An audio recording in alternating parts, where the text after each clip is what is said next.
अस्सलाम वालेकुम नाज़रीन, आप देख रहे हैं प्रोग्राम सिटी एट 10। मैं हूं आपके साथ आपकी मेज़बान रमशा कंवल। आज हमने देखा कि शहर भर में मौसम तो बहुत ही खुशगवार हो गया है और अब्र रहमत खूब खुलकर बरस रहा है। बहुत दिनों के बाद ऐसा हुआ है कि कराची के तमाम इलाके हैं उनमें बारिश हो रही है और कहीं हल्की बारिश है, कहीं तेज़ बारिश है। लेकिन इस वक्त पूरा शहर ऐसा है जो कि बादलों के घेरे में है और शहर के सारे ही इलाकों में बारिश हुई है, तो मौसम खुशगवार हो गया है। कल रात से बारिश का सिलसिला शुरू हुआ जो अभी तक जारी है और काफ़ी ज़्यादा जो मौसम है वो खुशगवार हो गया है। यकीनन बारिश जब कराची में होती है तो बारिश अब्र रहमत होने के साथ साथ बहुत ज़्यादा जहमत भी बनती है, क्योंकि हम देखने के ट्रैफिक के मसाइल होते हैं और साथ साथ जो है लोगों को अपने दफ्तर पहुँचने में भी बहुत मुश्किल का सामना करना पड़ रहा होता है। तो हम सब भी बहुत मुश्किलों के जब बाद जो है ना वो अभी यहाँ पर पहुँचे हैं, तैयार हुए हैं और आपके सामने ऑनियर हैं। लेकिन बात यही है कि मुश्किल होती है और बारिश का सीज़न जब आता है तो क्यों मुश्किल होती है उस पर भी हम बात करेंगे। लेकिन बहरहाल आज सबके मूड बहुत जो है ना वो बेहतर हैं, क्योंकि हम देख रहे हैं कि जब बारिश होती है तो मिजाज थोड़े से बेहतर हो जाते हैं, क्योंकि बहुत ज़्यादा गर्मी के स्पेल के बाद अब ये जो मानसून का स्पेल आया और इसमें हम थोड़ी सी देख रहे हैं कि बेहतरी नज़र आई है और मौसम जो है वो बेहतर हुआ है। तो हमें अब इस वक्त जो है वो सूरत हाल तब्दील होती हुई और बेहतर होती हुई नज़र आ रही है। तो हम शो का आगाज़ करेंगे इसी बात के साथ। बारिश पर तो और भी बात होगी, लेकिन सबसे पहले आज की जो कहानी है वो शामिल करते हैं। तो एक दफ़ा का जिक्र है कि दोपहर का वक्त था और एक बच्चा चिलचिलाती धूप में जो है वो गुब्बारे बेच रहा था। इस लड़के के जो पैर में चप्पल भी नहीं थी, वो कुछ देर चलता रहा और जब उसके पैर धूप में जलने लगे तो थोड़ी देर छाँव में खड़ा हो जाता है। ऐसे ही करते करते सड़क के किनारे से अपना गुब्बारा बेचता हुआ जो है वो जा रहा था और काफ़ी देर गुजरने के बाद जब वो गुब्बारे बेचते बेचते थक जाता है तो उसे सड़क के किनारे एक बाग नज़र आता है और वो लड़का बाग में जाकर एक बेंच पर आराम करने के लिए बैठ जाता है। तभी उसकी नज़र सामने वाली बेंच पर पड़ती है और वो देखता है कि सामने वाली बेंच पर उसी का हम उम्र एक लड़का बैठा हुआ होता है, जिसने महंगे जूते महंगे कपड़े पहने हुए होते हैं और वो देखने में काफ़ी अमीर नज़र आ रहा होता है। जब ये गरीब लड़का उस अमीर लड़के को देखता है तो वो आसमान की तरफ अपना मुंह करके ऊपर वाले से कहता है कि अल्लाह ताला आपने इसे इतनी अच्छी ज़िंदगी दी और मुझे इतनी ख़राब। आपने इसे इतने अच्छे जूते दिए हैं और मुझे पहनने के लिए चप्पल भी नहीं दी। इसे आपने इतने अच्छे कपड़े दिए और मुझे फटे हुए कपड़े दे दिए। ये कहने के बाद वो लड़का बेंच पर ऊपर अल्लाह ताला से दुआ करता रहता है और कहता है कि क्या आप भी मुझे इस लड़के जैसा बना देंगे? इसकी जैसी ज़िंदगी मैं भी जीना चाहता हूँ, इसके जैसी ज़िंदगी मुझे भी दे दें। वो लड़का ये कहता हुआ अल्लाह ताला से पूरे दिल के साथ दुआ करने लगता है और अचानक अल्लाह ताला उसकी दुआ सुन लेते हैं।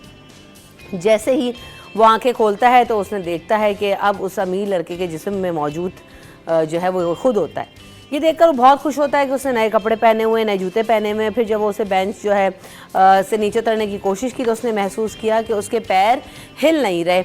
इतने में ही ड्राइवर उसके पास एक व्हील चेयर लेकर आता है और वो लड़का समझ जाता है जिस अमीर लड़के के जिसमें वो मौजूद है वो बेचारा माजूर है। और वो ये देखकर लड़का काफ़ी हैरान और परेशान हो जाता है कि ये तो मैंने देखा ही नहीं और सोचा ही नहीं। अब उसकी नज़र सामने वाली बेंच पर पड़ी जहाँ वो पहले बैठा हुआ था। वहाँ उसके अंदर वो अमीर लड़का था जो अचानक गरीब लड़का था जो अचानक उछल कूद कर रहा था। गरीब लड़के ने फिर उससे ऊपर वाले की तरफ देखा और उसने कहा कि ए अल्लाह, मेरी ज़िंदगी जो है इस अमीर लड़के से तो लाख गुना ज़्यादा अच्छी थी, मुझे फिर से मेरे जिस्म में वापस भेज दें। तो क्या होता है कि हमें बहुत सारी चीज़ें सामने से नज़र आ रही होती हैं और देखने में अच्छी लग रही होती हैं, लेकिन हम उनका बैकग्राउंड नहीं जानते। ये सिर्फ अल्लाह ताला ही जानते हैं कि हकीकत क्या है। और इस कहानी में हमें सबक भी यही मिलता है कि हम दूसरों को देख के हसद करने लगते हैं और सोचने लगते हैं कि इसके पास है तो हमारे पास नहीं है। तो अल्लाह ताला ने हर इंसान को अलग खूबियों के साथ और अलग खामियों के साथ पैदा किया। बात वही है कि हम खूबियाँ तो हम दिख रही होती हैं, लेकिन हमें खामियाँ बज़ाहिर नज़र नहीं आ रही होती। तो कोई भी मुकम्मल नहीं होता। हमें बस ये चाहिए कि हम अपनी खूबियाँ जो हैं उन पर अल्लाह ताला का शुक्र अदा करें और जो खामियाँ हैं उनको तब्दील करने की कोशिश करें, अपनी खूबियों के अंदर उनको बेहतर करने की कोशिश करें। हर शख्स जो है वो अगर अपने ऊपर काम करे, अपनी पर्सनालिटी के ऊपर काम करे तो देखें आप ज़िंदगी बेहतर हो सकती है। इसी बात के साथ शो का आगाज़ करेंगे और हमारे जो मेहमान हैं उनका तारुफ भी आपसे करवाएंगे। आजिज़ हमारे साथ मेरे साथ शामिल गुफ्तगू होंगे, वेलकम टू द शो आजिज़ भाई। और साथ साथ अयाज़ राना भी शामिल गुफ्तगू होंगे, welcome to the show Ayaz. अस्सलाम वालेकुम आप दोनों को, कैसे हैं आप दोनों? अल्हम्दुलिल्लाह, अल्लाह का शुक्र। बारिश हुई है खूब ज़बरदस्त। कराची में रात हुई है ये पता नहीं, लेकिन इस वक्त हो रही है। रात से वही 4 बजे से जो बारिश शुरू हुई है तो वो अभी तक हो रही है। अभी भी कम ज़्यादा कम ज़्यादा कम ज़्यादा। वो कहते हैं भीगा भीगा मौसम, भीगी भीगी बातें। सही है। तो बड़ा खुशगवार भी है लेकिन मसाइल भी हैं जब इतनी तेज़ बारिश हो रही होती है। बिल्कुल ऐसे ही। और आज पहली बार ये हुआ है कि कराची के बेशतर इलाकों में बहुत इस वक्त बारिश हो रही है। यानी कराची अगर 7 डिस्ट्रिक्ट्स की बात करें, अगर 7 में नहीं तो कम से कम 5 अजला ऐसे हैं जहाँ पर इस वक्त बारिश हो रही है और सुबह सवेरे से ये शुरू हुई है, कहीं तेज़ कहीं हल्की लेकिन हो रही है। तो ये जो बारिश एट ए टाइम होती है ना, इस वजह से एक तो ये जो गर्मी की लहर थी, जो हब्स था, वो कम हो जाएगी या ख़त्म हो जाएगी। दूसरा, अब महकमा मौसमियात का कहना है कि 2 अगस्त से दूसरा स्पेल भी आ रहा है। तो ये मैंने पहले भी कहा था, सावन का मौसम है, ये ऐसे चलता रहेगा, कभी बारिश होगी कभी नहीं होगी, फिर होगी, ये सिलसिला अगस्त के वस्त तक ऐसे चलता रहेगा। तो बहरहाल ये सावन का मौसम है, सावन की बारिशें हैं, अच्छी बात भी है। रही बात इंतज़ामात की, तो बहरहाल शहर कराची में बहुत सारे मसाइल जन्म लेते हैं, जो अब बहुत सारे इलाकों में बिजली भी नहीं है। ये बारिश होते ही सबसे पहली खबर तो ये आती है कि बहुत सारे इलाकों 200 से ज़्यादा ट्रिप बिजली नहीं है। तो अभी भी यही सूरत हाल है कि बहुत सारे इलाकों में बिजली नहीं है, बहुत सारे इलाकों में ट्रैफिक जाम है, और ज़ाहिर है कि बारिश की वजह से ऑटोमेटिकली वो ट्रैफिक का जो रवानी है स्लो हो जाती है, तो जाम होगा। तो ये मसाइल भी हैं। परसों शाम की जो बारिश थी ना, वो बहुत ज़बरदस्त, वो एक साथ शुरू हुई थी। जो रात की बारिश थी, जो शाम में जो उसने कल का एक गैप आया, कल बल्कि ये तक मैंने देखा कि जब महकमा मौसमियात ने ये बोल दिया कि सिस्टम सिंध से निकल गया, तो आज अल्लाह का शुक्र है। अच्छा, मैं बहुत दिन से इस चीज़ का इंतज़ार था कि महकमा मौसमियात ये बोले कि बारिश का अब कोई सिलसिला मौजूद नहीं है और तभी बारिश होनी है, और वही हुआ कि कल जब ये बताया गया कि सिंध से वो सिस्टम निकल चुका, मज़ीद अब जो बारिश है वो 4 जुलाई के बाद, 4 अगस्त के बाद, 3 अगस्त से 4 अगस्त से, तो वो सिलसिला बेगल 4 के बजाय जो है वो पहली को ही आ गया है। तो अल्लाह तेरा लाख लाख शुक्र है कि उन्होंने ये खबर दे दी कि सिस्टम निकल गया, तो हमारे यहाँ अब्र रहमत जो है वो हमें मिल गई। देखिए, फितरत के अपने उसूल है, वैसे ये समझना चाहिए आज के फितरत के या कुदरत के अपने, वो कुदरत का अपना काम है, साइंस अपनी जगह, मौसमियात वालों की जो पेशन गोइयाँ हैं वो अपनी जगह, लेकिन बहरहाल और ये सिर्फ पाक है। हम लोग तो खैर अजराह मजाक तनकीद भी करते हैं, लेकिन हम ये देखते हैं कि दुनिया भर में जब डिजास्टर्स आते हैं या बड़े बड़े सुनामी आए, तो कोई कम टेक्नोलॉजी तो नहीं थी ना दुनिया, पता ही नहीं चलता, पता ही नहीं चलता आपको। और हम ये देख रहे हैं कि अभी मुंबई में कितनी बारिश हुई है, अभी मैं देख रहा था स्पेन में बहुत तेज बारिश हो रही है, तबाही हुई है। इसके अलावा और स्पेन का आपने जैसे जिक्र किया, तो भाई हम तो तरक्की पजीर ममालिक में आते हैं और हम कहते हैं अपने इंतजामात के ऊपर, तो मसाइल तो होते हैं, लेकिन ऐसा नहीं है कि हम उनको कवर नहीं कर सकते, उन प्रॉब्लम्स को देख नहीं सकते, वो सारी बातें अपनी जगह हैं। लेकिन वो आजिज़ भाई वाली बात भी बिल्कुल ठीक है कि जो नेचुरल चीज़ें होती हैं, कुदरत का अपना कानून है और कुदरत को कोई भी हाथ में नहीं ले सकता। तो अल्लाह ताला ने बहुत सारी चीज़ों का इख्तियार, हम देख रहे हैं कि इंसान जितनी भी तरक्की कर जाए वो उसके पास ही है। अच्छा, और भी कुछ टॉप स्टोरीज़ हैं, वो भी शामिल करते हैं और आपको बताते हैं। आज तो अच्छी खबरों का लग रहा है सिलसिला बंधा हुआ है। पाकिस्तान में जो पेट्रोल की कीमत है उसमें कमी का ऐलान कर दिया गया, डीजल भी सस्ता किया गया, कल ही ऐलान हो गया था। 6 रुपये 17 पैसे की कमी की गई पेट्रोल में, और हाई स्पीड डीजल की जो फी लीटर कीमत है उसमें 10 रुपये 86 पैसे की कमी हुई है तकरीबन। तो ये भी कल अच्छी जो है वो क्या कहते हैं खबर नज़र आई, और काफ़ी लोग इससे भी ज़्यादा कहते हैं चलें पेट्रोल तो सस्ता हुआ। उसके अलावा कराची समेत सिंध के सरकारी स्कूलों को दरसी किताबें जो है वो 31 जुलाई से मिलेंगी, और सिंध टेक्स्ट बुक बोर्ड इंतज़ामिया ने 31 जुलाई से सिंध के सरकारी स्कूलों को निसाबी किताबें भेजने का ऐलान कर दिया है। और पहले हम ये देख रहे थे कि शायद सेशन लेट हो जाएगा, और ये भी कहा गया था कि जी किताबें नहीं मिलेंगी, 15 अगस्त तक भी नहीं मिलेंगी। एक तो अब सेशन थोड़ा सा आगे बढ़ गया, 15 अगस्त से जो है वो स्कूल खुल रहे हैं 14 अगस्त के बाद, और अब ये है कि 31 जुलाई से उन्होंने बोला तो है, अब ये चेक करना पड़ेगा। आज तो बारिश हो गई है एक आध दिन में कि जो दरसी किताबें हैं वो पहुंचना शुरू हुई हैं स्कूल्स में या नहीं हुई है। जबकि chairman Sindh text book board जो है, चेयरमैन अब्दुल अलीम लाशारी साहब, वो ये कहते हैं कि किताबों में बेहतरी लाई गई, छपाई जो है वो तकसीम और मार्केटिंग जो कि कुछ रुकावटों और कानूनी मामला की वजह से ताख़ीर का शिकार हुई थी, अब जो है वो उसको हम देख रहे हैं कि तो तकसीम का काम है 15 अगस्त यानी स्कूल खुलने से पहले मुकम्मल कर लिया जाएगा। इसके अलावा वज़ीर आला सिंध सैयद मुराद अली शाह ने शहर में मूसलाधार बारिश के बाद इंतज़ामिया और केस के हुक्काम को फील्ड में पहुंचने का हुक्म दिया, निकासियाब के लिए फौरी तौर पर इक़दाम करने की हिदायत जारी की हैं, और उन्होंने ये भी कहा है कि तमाम इंतज़ामिया मुतहरिक रहें कि निकासियाब के लिए तमाम वसाइल को बरूए कार लाया जाए, और साथ साथ कराची में जो ट्रैफिक का निज़ाम है उसको भी रवा दवा रखने के लिए तमाम ज़रूरी इक़दाम किए जाएँ। इसके अलावा मुतवक्का बारिशों के चैलेंज से निपटने के लिए बल्दिया उज़्मा कराची ने तैयारियां मुकम्मल कर ली हैं, और सक्शन पंप और ज़रूरी मशीनरी जो है वो शहर के अंडर पासेज और शाहराहों पर पहुंचा दी गई हैं। बल्दिया उज़्मा कराची ने रेन एमरजेंसी भी नाफिज कर दी है, और सिटी वार्डन्स भी शहरियों की मदद के लिए इस वक्त सड़कों पर मौजूद हैं। डिप्टी मेयर कराची सलमान अब्दुल्ला मुराद साहब का ये कहना है। और इस वक्त हम देख ही रहे हैं कि सूरत हाल शहर भर में क्या है। मुख्तलिफ नुमाइंदगान भी अभी हमारे पास लाइव हमें ज्वाइन करेंगे शहर के मुख्तलिफ हिस्सों से, तो पूछेंगे उनसे भी कि क्या सूरत हाल है शहर भर में। इसके अलावा शहर में 2 लाख पौधे लगाए जाएंगे। शजरकारी मुहिम का आगाज़ हो चुका है, बार बार हम बता रहे हैं आपको। और डिस्ट्रिक्ट साउथ में भी 10,000 पौधे लगाए जाएंगे। पहला पौधा चीफ सेक्रेटरी ने क्लब रोड पर जो है वो लगाया। डिस्ट्रिक्ट साउथ की हम बात कर रहे हैं। और उन्होंने भी कहा कि मौसमियाती तब्दीलियों के पेश नज़र शजरकारी की अहम ज़रूरत है कि इस पर ध्यान दिया जाए।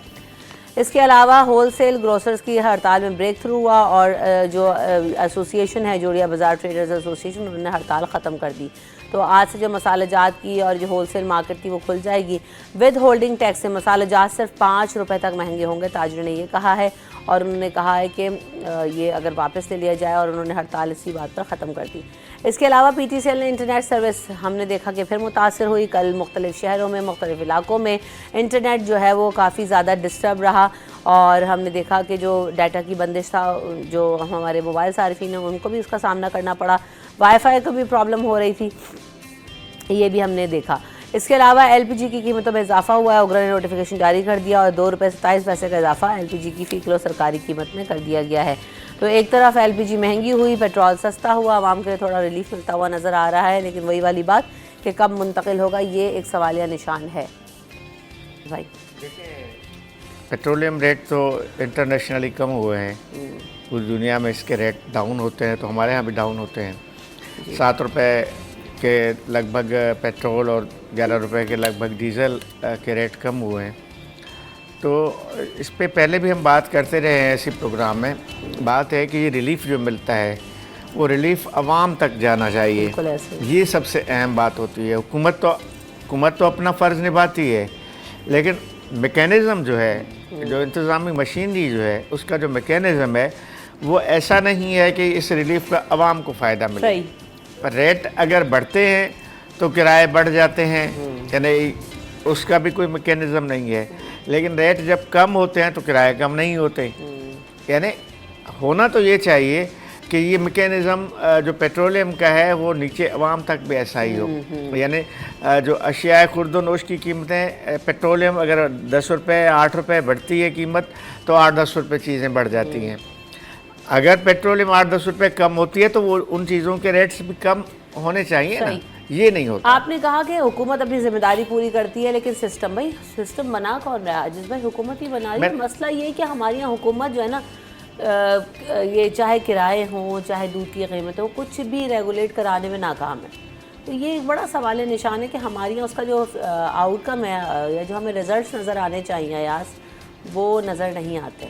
बहरहाल आवाम के तो खैर ये भी अच्छा है कि बाइक में पेट्रोल डलवाना है तो कुछ तो पैसे कम हुए। देखिए मसला ये है कि एक तो हम हर 15 दिन में इसके अंदर रद्दोबदल होता है, ये भी बड़ा मसला है। जो कीमतें हैं वो इस हिसाब से फौरी तौर पे जो है वो रद्दोबदल नहीं की जाती। बहुत से ऐसी अशिया है जिसको रोज़ाना की बुनियाद पे नहीं होता, लेकिन हाँ सब्जियां हैं, मुर्गी है, ये वो आइटम है जिसके अंदर रोज़ के रोज़ रेट होते हैं। या दूध का रेट फौरी तौर पर चेंज नहीं हो सकता, चाहे मसाले हों दालें हों, वो फौरी एक ही दिन में चेंज नहीं। अगर 15 दिन के अंदर उसका इफेक्ट आ रहा है, उसकी चीज़ों को आने में उसी को 15 दिन चाहिए, अगले 15 दिन में हुकूमत पता चल रहा है फिर 5 रुपये महंगी कर देती है। तो ये एक मैकेनिज़्म इस तरीके का हुकूमत ने अपना बना लिया है कि उसने ये देखा है कि जो हमारे माशाल्लाह जो ताजिर बरादरी है, जो मुनाफाखोर हैं उसके अंदर मौजूद, मैं तमाम लोगों को नहीं कह रहा हूँ, इसके अंदर जो मौजूद वो लोग हैं जो होल्डिंग करते हैं, वो इन चीज़ों का फ़ायदा उठाते हैं, इन चीज़ों पे आवाम तक रिलीफ नहीं पहुंचता। तो हुकूमत ये सोचती है कि भाई चलो ये लोग तो करेंगे नहीं, हम उनको कोई रद्दोबदल जो इंटरनेशनली मार्केट के अंदर रद्दोबदल होता है उसका फ़ायदा आवाम तक इंस्टेंट फ़ौरन पहुँच जाता है। अब मसला ये है कि ये मैं फिर एक आपको ख़बर दे रहा हूँ कि इस वक्त मशरिक़ वस्ता के जो हालात होने जा रहे हैं, उसके बाद पेट्रोलियम मसनूआत की कीमतें लग रहा है ऐसा है कि अब बहुत ज़्यादा ऊपर जाने वाली हैं। कल के होने वाले वाक़ये के बाद से अब तमाम इंटरनेशनली लोग जो हैं इस वक्त नज़रें लगाए बैठे हैं कि उस जो ये कल इतना बड़ा एक हादसा पेश आया ईरान के अंदर, तो उसके बाद अब देखा यही जा रहा है तमाम दुनिया ने इस वक्त इंटरनेशनल एयरलाइंस ने जो मशरिक़ वस्ता की फ़्लाइट्स को वहाँ पे आने जाने से मना कर दिया। ये ताज़ा तरीन ख़बरें अब ये हमारे पास आ रही हैं। उसके साथ ही हम ये देख रहे हैं कि आने वाले दिनों के अंदर हो सकता है कि ये जो पेट्रोल का रिलीफ इस वक्त आवाम को मिल रहा है ये इंतहाई एकदम और से इसके अंदर वैसे बूस्ट भी आ हमारी तो सकता आपने है। मशरिक़ वस्ता की सूरत हाल की बात की, आलमी मार्केट की हम बात करते हैं, हमारी तो वैसे ही जो है ना बड़ा अनसर्टेन होता है। जैसे अभी आपने कहा 15 दिन में आप रिवाइज़ कर रहे हैं, तो लोगों को तो ये उम्मीद ही ख़त्म हो गई कि सर्टेन होगी कीमत या महीने 2 महीने चलेगा भी, क्योंकि फिर 15 दिन में रिवीजन आएगा और कम या ज़्यादा का नोटिफिकेशन आ जाएगा। ब्रेक ले लेते हैं, ब्रेक के बाद हाजिर होंगे।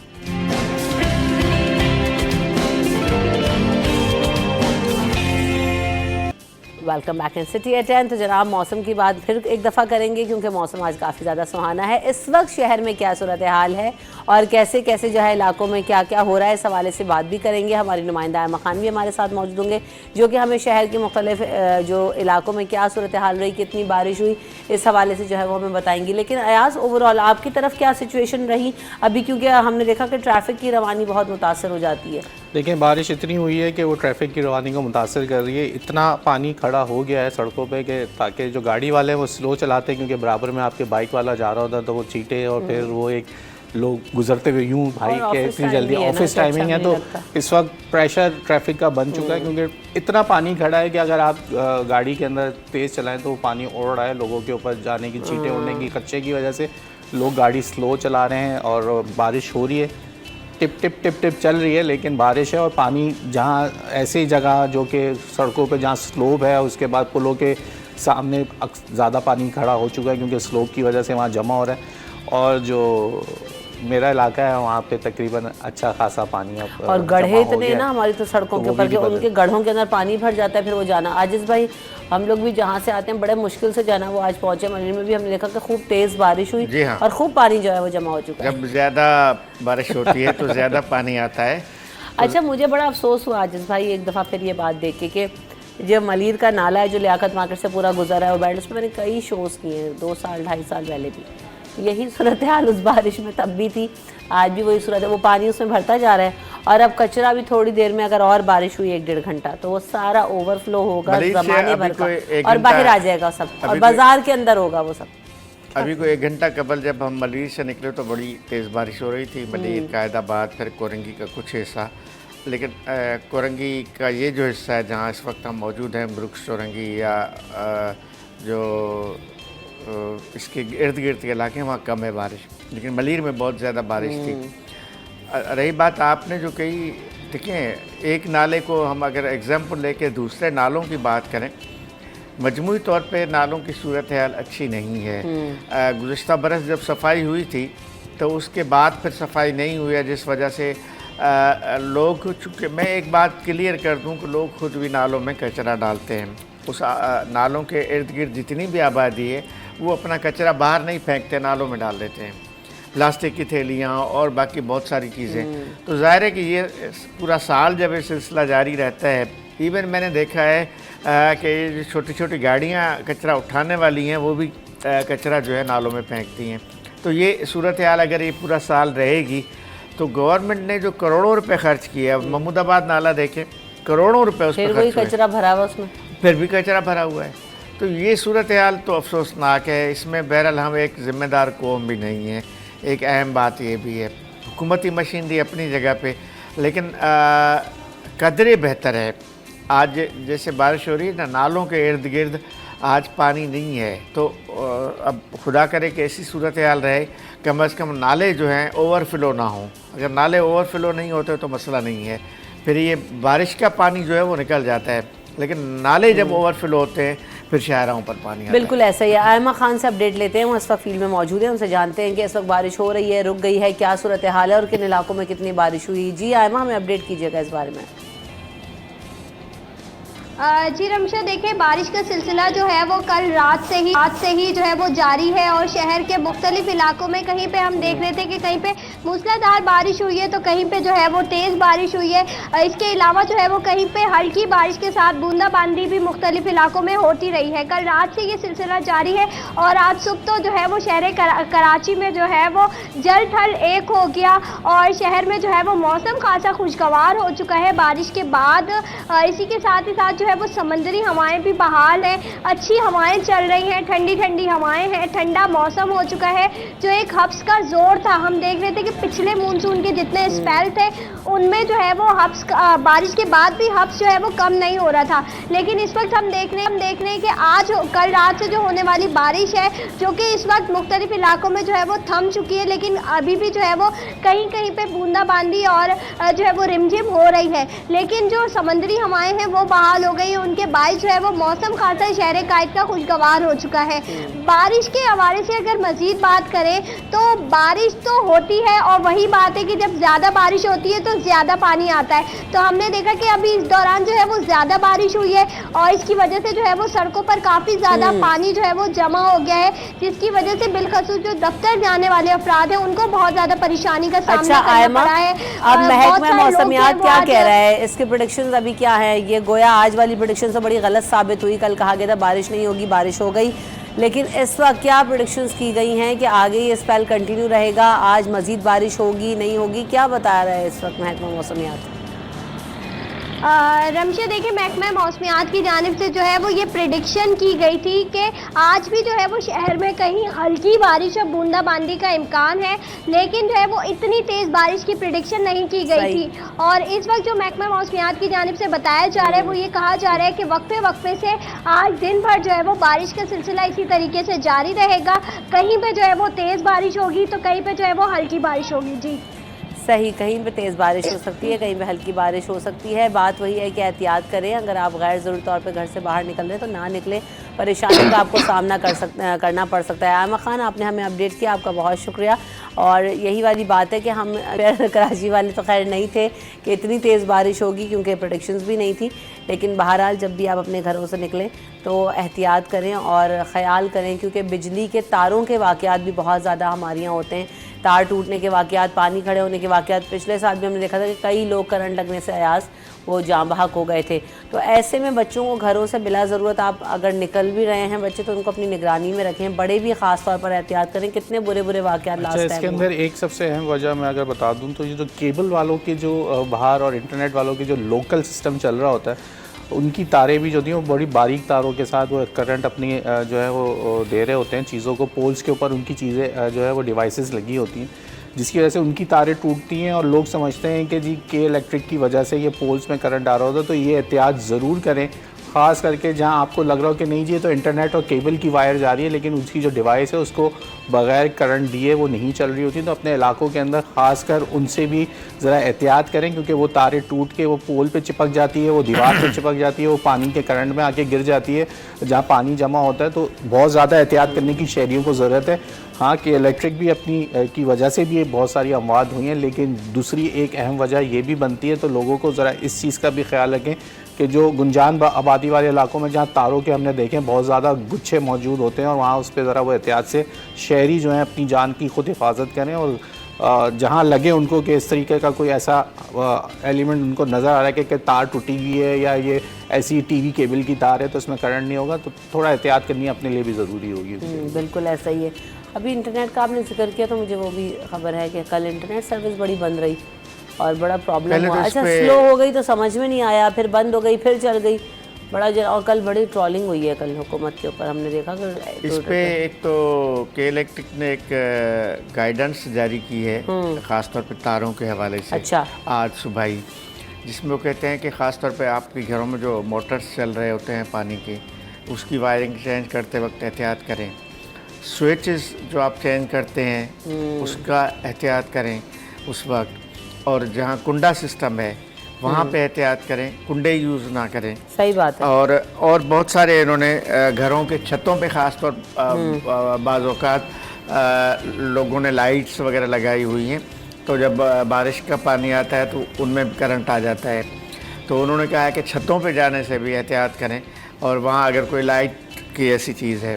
रही बात जो आपने सवाल उठाया, कल जो इंटरनेट का PTCL का जो डिस्कनेक्शन था या फिर बार बार प्रॉब्लम हो रही थी, कोई कराची समेत कोई 17-18 ऐसे बड़े शहर हैं जिनमें ये मसला कल रहा है मुल्क भर में, और कोई 1-1.5 घंटे तक ये सूरत हाल रही है बकौल PTCL का जो रात प्रेस रिलीज जारी हुआ उसके बकौल।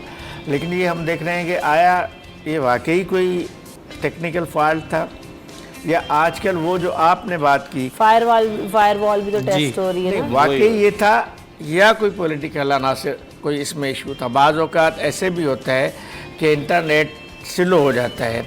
ये जहाँ हम देख रहे हैं, क्योंकि ये ख़ास तौर पे उस प्रेस रिलीज़ के मुताबिक भी बड़े शहरों में ये हुआ है, यानी पेशावर का है, बलूचिस्तान कोयटा है, कराची है, बड़े शहरों में ये सूरत हाल रही है।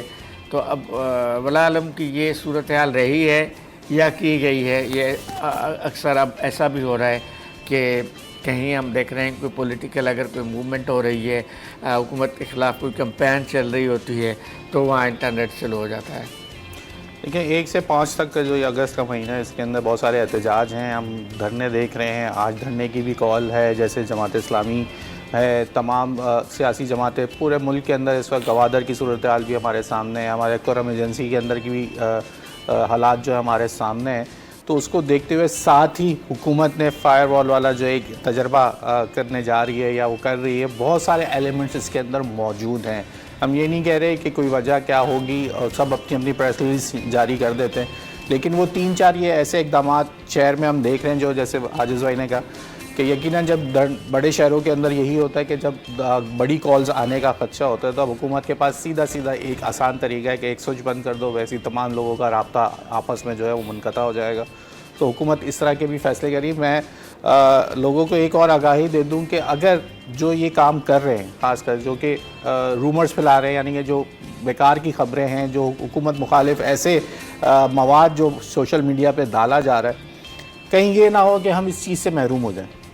दुनिया में अभी भी ऐसे बड़े मुल्क मौजूद हैं जिसकी ऊपर ये काम हुआ है। सऊदीया ले लें, यूएई ले लें, चाइना ले लें, वहाँ पे आज़ादी नहीं है आपकी जिस कदर आज़ादी आपके पास है। ये ना हो कि आपकी इन हरकत की वजह से तमाम लोग इस पर सफ़र करें और हुकूमत इन चीज़ों को बंद करने की तरफ चली जाए, और फिर ये ना हो कि आप लोग जो फेसबुक और ये व्हाट्सएप और ये इंस्टाग्राम और ये जो चीज़ें, आप एक चीज़ से आप हाथ धो बैठे, आप ट्विटर से हाथ धो बैठे हैं, अब वो यहाँ पे अभी तक बंद है। उसके बाद अगर आप मज़ीद ये कार्रवाइयाँ जो करने वाले लोग हैं, जो मुल्क दुश्मनी तौर पे इसको अपनी, सिर्फ कुछ लोगों के अंदर ये आदत होती है कि यार ऐसी पोस्ट मैं लगा दूँगा, पता वो ये नहीं सोचते कि इसके आगे इसके साथ क्या हो। पीका लॉ आ चुका है, अब आप लोगों के लिए इतना आसान नहीं है। अब चलते फिरते मैं अब बगैर किसी की आपकी वीडियो बनाना भी इतना आसान नहीं रहा। अगर वो कंप्लेन हो जाएगी तो उसके ऊपर भी आपका पीका एक्ट लग जाएगा। पीका एक्ट का इम्प्लीमेंटेशन हो चुका है। आप बहुत एहतियात करें। आप लोगों से गुजारिश है, जो लोग इसको एक हथियार के तौर पर इस्तेमाल कर रहे हैं, वो ये ना हो कि ये तमाम जो 22 करोड़ आवाम है वो इस चीज़ से, हुकूमत जो है वो इसकी तरफ सोचने में मजबूर हो जाए और ये तमाम चीज़ें जो हमारे पास। लेकिन इसका दूसरा इम्पैक्ट भी है आजिज़ भाई, इसका दूसरा इम्पैक्ट ये है कि जो अब जो दौर है ना, वो आप ये है कि पाकिस्तान में सेक्टर उठा के देखना बहुत काम हो रहा है, और आपका जो है बहुत ज़्यादा नौजवान तबका इस वक्त आईटी इंडस्ट्री से वाबस्ता है। एक मसला नहीं आएगा, मैं आपको बता रहा हूँ, जो ये एप्लीकेशंस जो है ना ये बंद हो जाएंगी। आईटी चलता रहेगा। की एक बात से वाईफाई का प्रॉब्लम था ना, कोई एप्लीकेशन का इशू नहीं तो, था। अब तो काम कर रहे हैं ना अब इसके ऊपर, मसला ये है कि आने वाले दिनों में ये आपके एक्सपेरिमेंट्स के चक्कर में भी ना कल बड़ा लॉस हुआ है। मैंने देखा ना, लोग अपने बात उस पर ट्वीट्स कर रहे थे। मैं अयाज की इस बात से इख्तिलाफ करूंगा कि हम दुबई, यूएई या खलीजी ममालिक तो मुतबादल देते हैं ना फिर अपना ऐप्स का। दूसरी बात है, आप दावा कर रहे हैं कि यहाँ डेमोक्रेटिक सिस्टम है, डेमोक्रेसी है। वहाँ डेमोक्रेसी नहीं है, वहाँ बादशाह आते हैं। बादशाह से डेमोक्रेसी को कंपेयर कैसे कर सकते हैं? चाइना में क्या है आजिज़ भाई? हाँ, चाइना भी तो है ना हमारे। नहीं, चाइना में कोई बंदिश नहीं है। चाइना में आपका व्हाट्सएप नहीं चलता। सबसे ज्यादा तो सख्ती चाइना में सबसे है। ज्यादा बंदिश चाइना के अंदर है। चाइना तो आपको गूगल नहीं इस्तेमाल करने नहीं, देगा, वहाँ चाइना तो अपना वहाँ पे फोन उनके बनाया कुछ हुआ है। रेगुलेशन है, कुछ नहीं वहाँ चलता। पे चाइना पे भी रूल्स रेगुलेशन है। यहाँ पे ये नहीं है। या तो हुकूमत सख्ती करे भाई, जैसे आपने यूएई की मिसाल दी ना, कोई अगर गलत पोस्टिंग कर रहा है तो जाए पकड़े उसको। ये थोड़ी है कि अगर 5 पाकिस्तानी पकड़े, आप खबर देखें ना। नहीं, एक बात सुने, पूरे शहर को, पूरे मुल्क को बंद कर देना, ये डेमोक्रेटिक सिस्टम नहीं है। मैं कहता हूँ अगर डेमोक्रेसी है मुल्क में, अच्छा कोई प्रोटेस्ट हो रहा है तो वो तो एक आवाम की आवाज़ है, किसी भी मकसद के लिए हो रहा है। डेमोक्रेसी में इन चीज़ों की इजाज़त होती है, इदारों पे हमला करने की इजाज़त तो नहीं होती ना। फिर आप लोगों को निशाने पर बनाएं, जो लोग ऐसी बातें कर रहे हैं, और आपने बनाया भी है। मिसयूज कर रहे हैं ना, मैं ये नहीं कह रहा। मैं ऐसा नहीं हुआ कि यूट्यूबर्स उठाए नहीं गए, ठीक है, तो भाई ट्विटर अकाउंट्स मेरी बंद बात नहीं हुए, सुने, दुनिया में कहीं जेलों नहीं में होता कि आप उठाकर नहीं उठा के डाले अपने गए, इदारे ऐसा अपनी नहीं चीजों हुआ। के ऊपर उठा के चीजों के ऊपर आप ऐसे आप सोशल मीडिया पे ऐसा थोड़ी हो सकता है कि ऐसी दुनिया पोस्ट जिस थोड़ी पे है कि बेस हो रही है, आप उठा के एक फायरवॉल लगा के बैठ गए, चुटकियों में बंद कर देते हैं। बात ये है मुतबादिल कि- आपने क्या नहीं, दिया? नहीं, बात मुतबादिल ये है कुछ कि भी नहीं है जमहूरियत आपके पास। इसको कहते हैं। आप दुनिया की जमहूरियत इस मिसाल चीज का तब नाम ले, नहीं है कि आप दुनिया आप की जो है मिसाल उठा तब के ले इदारों जब के आप खिलाफ मुतबादिल दे रहे हो। आप एक- मुतबादिल नहीं देते। आप हम ब्रेक provoke नहीं लेते कर हैं, ब्रेक सकते लेके ना। वापस आ रही हूँ। आप आजिज भाई, provoke नहीं कर मैं सकते ब्रेक ले चीजों लेती हूँ, उसके बाद मजीद पे बात करेंगे आफ्टर दिस ब्रेक।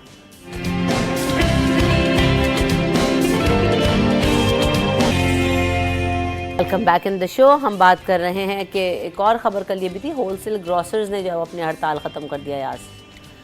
देखें, ये बड़ी अजनास मार्केट है। ये जो होलसेल ग्रोसर्स एसोसिएशन थी, इसमें लाहौर और हैदराबाद और कराची के अंदर ये हड़ताल थी, लेकिन लाहौर में अभी भी जारी होने का 2 दिन की हड़ताल है। लाहौर में अभी तक तो मुझे यही खबर थी कि वहाँ पे भी जो है हड़ताल जारी है, और 16 अगस्त के बाद उन्होंने बोला कि अगर ये विद होल्डिंग टैक्स नहीं हटता तो अगला लाए अमल का हम अपना जो है ऐलान करेंगे। लेकिन यहाँ पे जो है वो हड़ताल ख़त्म कर दी गई है। अच्छी चीज़ है। इसका इम्पैक्ट 1 दिन की हड़ताल या 2 दिन की हड़ताल नहीं, बैठ के बात की जाए। हड़ताल जो है वो किसी भी चीज़ का जो है वो हल नहीं होना चाहिए। हुकूमत को चाहिए कि पहले से पहले इन चीज़ों पे। अब बात ये है कि हुकूमत ने जो इकदाम लिया है ना, जहाँ हम सेल टैक्स की भी बात करते हैं, हम लोग सेल टैक्स से कीमतें बढ़ गई।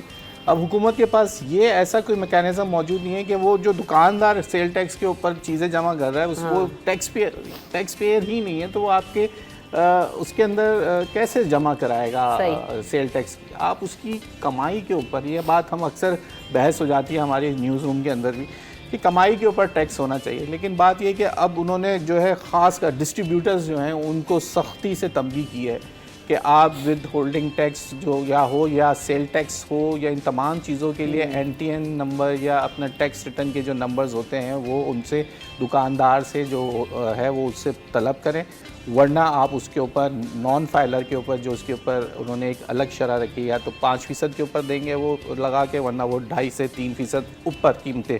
तो मज़ीद मसला फिर वहीं आ जाएगा कि वो तमाम चीज़ें कर ले इकदाम। सफ़र किसने करना है?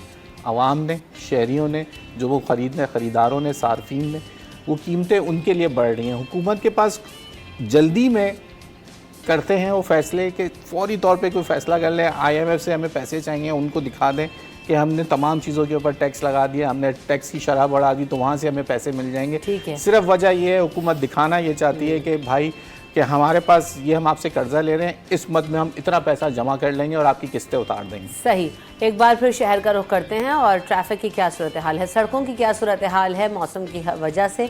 हमारे साथ हमारे नुमाइंदे हम्माद मौजूद हैं, वो हमें अपडेट करेंगे। तो हम्माद बताइएगा, इस वक्त क्योंकि शारा फैसल पे बहुत ज़्यादा ट्रैफिक होता है, पानी की क्या सूरत हाल है नहीं है, और इस वक्त जो सड़कें हैं उनकी क्या सूरत हाल है, अपडेट कीजिए।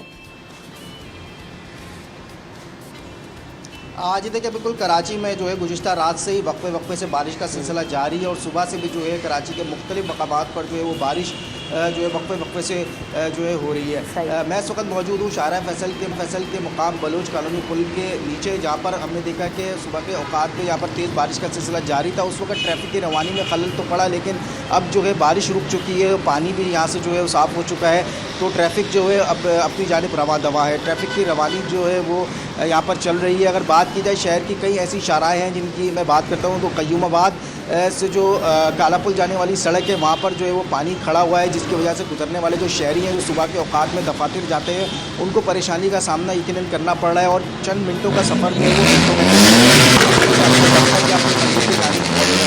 ये अगर सूरत हाल बात की जाए तो राशिद मिनाज रोड है, गुरु मंदिर है, न्यू एमेजिना रोड है, एमेजिना रोड है, या फिर बात कर लें आप जो है फेडरल की एरिया, आयशा मंजिल, सुराब रोड, शफीक रोड, ये वो तमाम सड़कें हैं जहाँ पर पानी जो है वो बारिश के फ़ौरन बाद जो है कई घंटों तक खड़ा रहता है, जिसकी निकासी होने में जो है काफ़ी वक्त लगता है। अगर बात की जाए मौसम की, तो आज भी जो है महकमा मौसमियात की जानिब से ये कहा गया है कि शहर के मुख्तलिफ मकामात पर जो है वक्फे से जो है बारिश का सिलसिला इसी तरीके से जारी रहेगा। ये बताइए, आप फील्ड में निकल चुके हैं, मौजूद हैं, सड़कों पर हैं, आपको इंतज़ामिया की जानिब से कोई अमला सफाई करता हुआ, पानी ड्रेन करता हुआ नज़र आ रहा है, कोई मशीनरी नज़र आ रही है? ये हिदायत तो मेयर कराची साहब की जानिब से भी, डिप्टी मेयर के भी बयान सामने आ रहे हैं, वज़ीर आला सिंध ने भी हिदायत जारी की थी। तो ओवरऑल ग्राउंड सिचुएशन क्या है इस वक्त बारिश के बाद? देखिए ग्राउंड सिचुएशन की बात की जाए तो नशबी इलाकों में जो है पानी ज़्यादा खड़ा हो जाता है।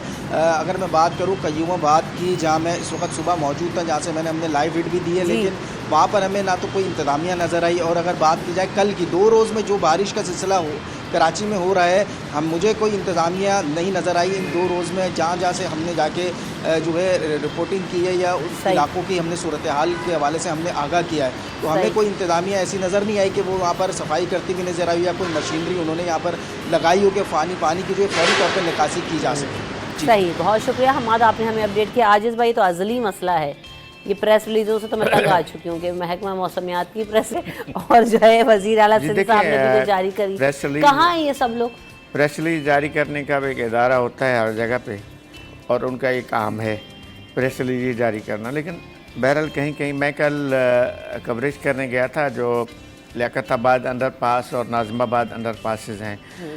नाज़िमाबाद अंडरपास में भी पानी था और लियाकताबाद अंडरपास के बाहर, लेकिन मैंने दोनों मकामात में देखा कि वाटर बोर्ड के बाउज़र्स लगे हुए हैं और वो पानी को निकाल रहे हैं। इन लियाकताबाद अंडरपास के बाहर भी देखा मैंने, और नाज़िमाबाद अंडरपास से जहाँ से पानी जा रहा था उस तरफ। तो कहीं ये ज़रूर है कि इंतज़ामी लोग नज़र भी आते हैं, ऐसा नहीं है कि बिल्कुल नहीं होंगे, लाजमी है कि उनकी अपनी ज़िम्मेदारियाँ हैं। लेकिन बहरहाल पूरा शहर है कराची का, और हम जब रिपोर्टिंग कर रहे होते हैं ना, तो हम एक इलाके को देखते हैं, हम समझ रहे होते हैं कि शायद दूसरी जगह भी ऐसी ही सूरत हाल होगी। हर जगह की अपनी अपनी अलग अलग सूरत हाल है। ख़ास तौर पे शारह फैसल पर खुसूसी तवज्जो होती है हुकूमत की। नाथा खान पे जो आज से 2-3 साल पहले अगर आपको याद होगा, तो नाथा खान ब्रिज से उतरते ही पानी जमा होता था बड़े पैमाने पे, लेकिन अब गुज़िश्ता 2-3 सालों से वहाँ 24 घंटे मशीनें ऑलरेडी लगी हुई होती हैं। जैसे ही ये बारिश का मौसम शुरू हुआ ना, तो वहाँ उन लोगों ने मशीनें लगा दी।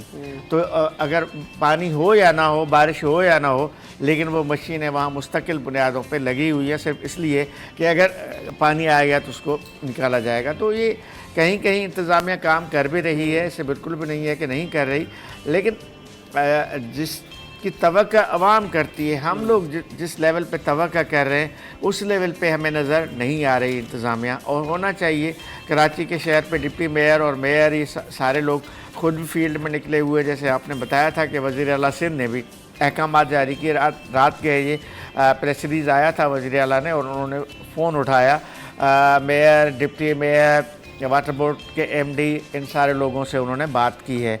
तो बहरहाल अगर कहीं अच्छा काम हो भी रहा है, मेरा ख्याल है उसकी तारीफ़ होनी चाहिए। जैसे उन्होंने खुद कहा कि शारह फैसल पे इस वक्त पानी नहीं है, तो बहरहाल और नहीं हो रहा तो उसको हम यहाँ बैठ के तनकीद ज़रूर करते हैं, बहुत तनकीद करते हैं। अगर कहीं अच्छा काम हो रहा है तो उसकी तारीफ़ होनी चाहिए। आपने क्या सूरत हाल देखा यार? इस पर मैं आपको एक बात बताऊँ, होता ये है कि जब बारिश का सिलसिला जब तक चल रहा होता है, जब तक इदारे काम नहीं करते, उनका काम करने का जो काम शुरू होता है, इरादा है या जो वो सोचते हैं, या उनकी SOPs ये हैं कि बारिश के थमने के बाद जब पानी खड़ा हो जाता है, उसके बाद वो अब तमाम अपना नकासी आपका काम शुरू करते हैं। जब तक बारिश का सिलसिला जारी रहेगा, जब तक आपको वो, इसलिए भी हमें रोडों पर नज़र नहीं आते। हाँ, अलबत्ता वो जो चोकिंग पॉइंट्स हैं उस पर वो अपनी, जैसे आजिज़ भाई बता रहे हैं, वो चीज़ मशीनरी पहुँचा देते हैं, लेकिन उसकी काम करने का सिलसिला जब शुरू होता है कि जब बारिश थम जाती है। चाहे इसके अंदर आपके इलाके में के इलेक्ट्रिक का भी यही मसला है, अगर बारिश हो रही होगी, पानी खड़ा हुआ होगा उस इलाके में, के इलेक्ट्रिक वाले आके वो काम नहीं करेंगे जब तक वहाँ पे पानी पूरा लकास ना हो और साथ बारिश जब तक ना थम जाए। बारिश के अंदर भी काम नहीं किया जाता। यही सिलसिला हमारी सिटी गवर्नमेंट के साथ भी है कि जब बारिश हो रही होती है उस वक्त तक काम नहीं हो सकता, क्योंकि ज़ाहिर बात है बारिश हो रही है, कब तक वो करेंगे। हाँ, अलबत्ता इतनी बारिश हो कि उसको कोई चीज़ चोकिंग की तरफ चली गई तो वो एमरजेंसी की सूरत के अंदर उसी वक्त फौरी तौर पे कार्रवाइयाँ कर दी जाती हैं। लेकिन अमूमन जो ये प्रैक्टिस है वो यही है कि जब बारिश थम जाएगी, जब बारिश के बाद का जो सिलसिला होने के बाद जब पानी नज़र आएगा, उसके बाद ही आपको शहर भर में एक साथ तमाम जगह पे काम होता हुआ नज़र आता है। ये भी बड़ा बात है कि शहर भर में एक साथ काम करना वो भी नहीं होता। बहुत सारे इलाकों में जैसे हम अंदरून में हम जाते हैं देखते हैं। आपको पता है आज मैं जब सुबह खबरें देख रहा था, लाहौर में भी बारिश, बहुत मूसलाधार बारिश है और इस वक्त 337 मिलीलीटर एयरपोर्ट के इर्द गिर्द पे वहाँ पे बारिश जो है रिकॉर्ड की गई है। अगर ये बारिश कराची में 337 मिलीलीटर बारिश हो जाए तो मेरे ख्याल से हम लोग जो है वो ये वाला जो प्रोग्राम है वो CBU पे कर रहे होंगे, पहुँच ही नहीं पाएंगे। मैं और आप मुश्किल है, मैं ब्रेक लेना है, यहाँ पे ब्रेक लेकर आए वापस आते हैं।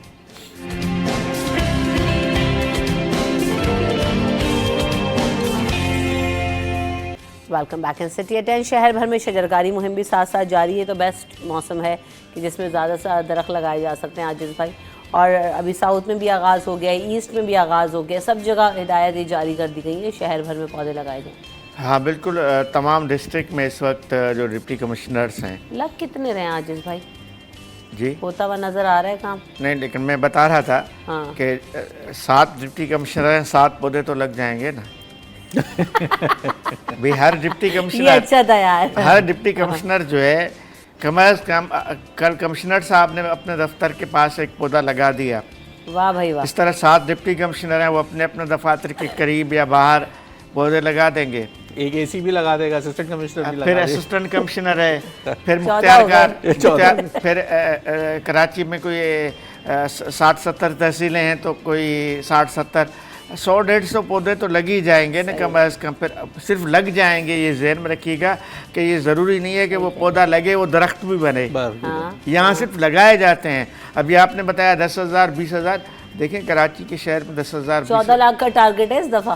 पौधे 14 लाख जब लगे ना, 14 लाख में अगर 50%, मैं कह रहा हूँ 14 लाख लगे और 7 लाख दरख्त अगर कराची में बन जाए तो बहुत बड़ी बात है। सही बात लेकिन है। असल बात है कि पौधे लगाना एक रस्म बन गई है, एक कल्चर का हिस्सा बन गया है। जी बारिशों का मौसम है, साल में 2 बार शजरकारी मुहिम ज़रूर करनी है और करोड़ों रुपए उसके लिए, मैं यही कहने वाला था, करोड़ों रुपए उसके लिए खर्च होते हैं। हर डिस्ट्रिक्ट में हर डिप्टी कमिश्नर अपने अपने फंड्स रखेगा शजरकारी मुहिम के लिए। तो ये शजरकारी मुहिम भी होती है, पौधे भी लगते हैं, फिर वो जाते कहाँ हैं? दरख्त बहरहाल कराची में नज़र नहीं आ रहे, और दरख्त में 12 इस प्रोग्राम में कह चुका हूँ कि कम हो रहे हैं, काटे जा रहे हैं। जो अच्छे भले बने बनाए दरख्त बड़े शानदार किस्म के बरसों से, उनको काटा जा रहा है। तो ये बेसिकली ये जो मुहिम होती है ना, एक तो इसके अंदर दो बातें करूँगा, शायद टाइम कम हो आपके पास। एक तो सबसे अच्छी करप्शन जो है ना वो शजरकारी मुहिम के अंदर हो सकती है। पौधा लगाया, जल गया, उसके बाद नज़र नहीं, जी हमने तो लगाया था, वो पौधा बड़ा नहीं हुआ, जल गया, ख़त्म हो गया, फिर 1 साल बाद दोबारा उसी जगह पे दोबारा पौधा लगाया जाता है। तो कम से कम अगर आपने सिंसियरिटी से काम करना है, सिंसियर हैं इस मुल्क के साथ, इस शहर के साथ, वो लोग, तमाम लोग थोड़े पैसे खर्च करें, एक इतनी उम्र का दरख्त लगाएं कि वो कम से कम पनप जाए। आप पौधा लगाएं और उसके बाद मेरे बच्चे जब बड़े होंगे तो वो उसका दरख्त बनेगा। तो ऐसा ना करें। कम से कम शहर के अंदर इतनी एज के या जिसको उम्र के बड़े दरख्त मिलते हैं, कम से कम उस वैसी शजरकारी मुहिम हो तो समझ में आए। आपने 1 फीट का पौधा लगा दिया, अब उसको नीम का पौधा भी अगर 1 फीट का लगाया तो वो नीम पत्नी कौन से 10 साल के बाद वो जाके वो एक बड़ा दरख्त, एक सायादार दरख्त बनेगा, वो अपनी जो उम्र पे पहुँचेगा। तो खुदारा वो लोग जो इस शजरकारी मुहिम के लिए 1 लाख दरख्त या 10 लाख दरख्त को छोड़ दें, आप 50,000 बड़े दरख्त लगा दें हमारे शहर के अंदर, तो हो सकता है कि हमें उसका फ्रूट मिल जाए या उसका हमें फल मिल जाए, या उस शहर को उसकी जो मौसमी तब्दीली या जो हम तमाम चीज़ों को भुगत रहे हैं, वो गर्मी महसूस कर रहे हैं, वो जो तमाम तब्दीलियाँ इस वक्त आ चुकी हैं, तो शायद जल्दी कोई असर आ जाए। तो मेरी गुजारिश उन इदारों, CM साहब से ख़ास करके, उनकी ये ड्राइव है, ट्री ड्राइव ग्रीन पाकिस्तान, और ये 14 अगस्त के महीने को जो है वो 14 अगस्त के साथ जो है वो अब ये कहा जा रहा है कि हम पौधे लगा के इसको ग्रीन पाकिस्तान और ग्रीन कराची, ग्रीन सिंध बनाने जा रहे हैं। तो कम से कम वो पौधे लगा दें जो बड़े हों, जो अपनी उम्र में जल्दी जाके सुन रही हूँ, लेकिन ये ग्रीन हो नहीं रहा। मसला यही हो रहा है कि कब से हमने सुन रहे हैं। उसकी वजह ये है ना, छोटे पौधे लग रहे हैं, वो जल जाते हैं। कोई माशाल्लाह हमारे यहाँ ईद के सीज़न आते हैं तो वही भेड़ बकरियां जब गुजरती हैं, वो रेवड़ गुजरते हैं, वो कोई कुचल देता है, कोई खा जाता है, कोई सेंट्रल मीडियम में जाए, बहुत से इलाकों के अंदर जानवर बंधे हुए होते हैं, बिल्डिंग्स के जो जानवर हैं वो सेंट्रल मीडियम पे बांध देते हैं बच्चे वो फिर वो पौधे तबाह हो जाते हैं। ये बड़े पौधे लगाने भाई बिल्कुल अर्बन फॉरेस्टिंग के हवाले से भी काम होना था, और ये सिंध हुकूमत का भी प्रोजेक्ट था। हमने PTI को भी देखा, उन्होंने भी कहा, लेकिन वही है, कहाँ है अर्बन फॉरेस्ट? वो क्लिफ्टन में एक सिलसिला शुरू किया गया था, लेकिन नहर ख़याम जो है उस पर भी काम मुकम्मल नहीं उस हुआ। पर एक सिलसिला शुरू हुआ, लेकिन वो बिल्कुल वही बात है कि मंसूबे लाए जाते हैं, मंसूबे स्टार्ट होते हैं, पौधे लगाए जाते हैं, वो उसका मुस्तकबिल क्या है वो पता नहीं। मंसूबे शुरू किए जाते हैं, उनका फ्यूचर क्या है कुछ पता नहीं होता। यही अर्बन फॉरेस्ट का भी एक वो अर्बन फॉरेस्ट वहाँ बनाया गया, लेकिन ऐसे तो नहीं होगा। ये तो एक नहर ख़याम के पास आपने कुछ अगर सिलसिला किया, इसको तो पूरे शहर में फैलाना था। प्रोजेक्ट तो ये था कि शहर के मुख्तलिफ़ इलाकों में अर्बन फॉरेस्ट को सिलसिले को बढ़ाना है, लेकिन वो है कहाँ पर नज़र नहीं आ रहा कहीं भी। एक देखे ना आपके एम जिना रोड पे इक्का दुक्का पुराने दरख्त हुआ करते थे, बड़े बड़े। हमने देखे थे कि एक रिम्पा प्लाजा की तरफ 2-3 दरख्त लगे थे। अब वो ग्रीन रेड बस और ग्रीन बेल्ट जो सिलसिले का शुरू हुआ है, उसकी वजह से जो पुराने दरख्त थे वो भी कट गए। उसकी जगह ही नहीं है। बहुत से ऐसे इलाकों में जगह ही मौजूद नहीं है जहाँ आप दरख्त लगा सकें। रेडियो पाकिस्तान के बाद आपको लगता है कि आपको 2-4 थोड़ा सा ग्रीन बेल्ट नज़र आता है, उसके बाद आप पूरा कायदे आज़म के मज़ार के बाद से लेके टावर तक के दरमियान आप मुझे कोई जगह बता दें जहाँ पे आप पौधा लगा सकते हैं या कोई दरख्त लगा सकते हैं, क्योंकि वो इतनी वहाँ पे जो है कंस्ट्रक्शन है, बिल्डिंग्स हैं, मेन रोड है, बीच में ना सेंटर मीडियम तक तो उस तरफ बची नहीं है बीच के अंदर जहाँ पे आप पौधे लगा देते थे कि छोटे से दरख्त बन जाते थे। वो तो आप छोड़ें, ग्रीन बेल्ट हमारे इतने बड़े बड़े रखे गए। इंडस्ट्रियल एरिया में आप देखें, सारे हम लोग आते हैं जब इंडस्ट्रियल एरिया से हमारे ऑफिस, तो देखें ना आप ग्रीन बेल्ट्स का क्या हाल है। सब बंजर पड़े हुए हैं, उनमें कोई भी ग्रीनरी नहीं है और बहुत कम जगहों पर हमें पौधे लगे हुए नज़र आ रहे हैं। तो बात वही है कि शजरकारी मुहिम के लिए बहुत सारी जगह तो है वही, लेकिन आजिज़ भाई वाली बात के 7-8 पौधे लगाना, उनके साथ तस्वीर खिंचवा के पोस्ट कर देना इज़ नॉट इनफ। वाकई अगर शहर में 10,000 और 14 लाख का टारगेट है और 10-10 हज़ार अगर एक जो है वो आपने डिस्ट्रिक्ट में बांटे हुए हैं, हर यूसी काउंसलर को कहा गया, तो ये अगर लग जाए तो वाकई नज़र आना शुरू हो जाए कि शहर में पौधे लग रहे हैं। हम यहाँ पे ब्रेक ले लेंगे, ब्रेक के बाद आगे इसी को कंटिन्यू करेंगे।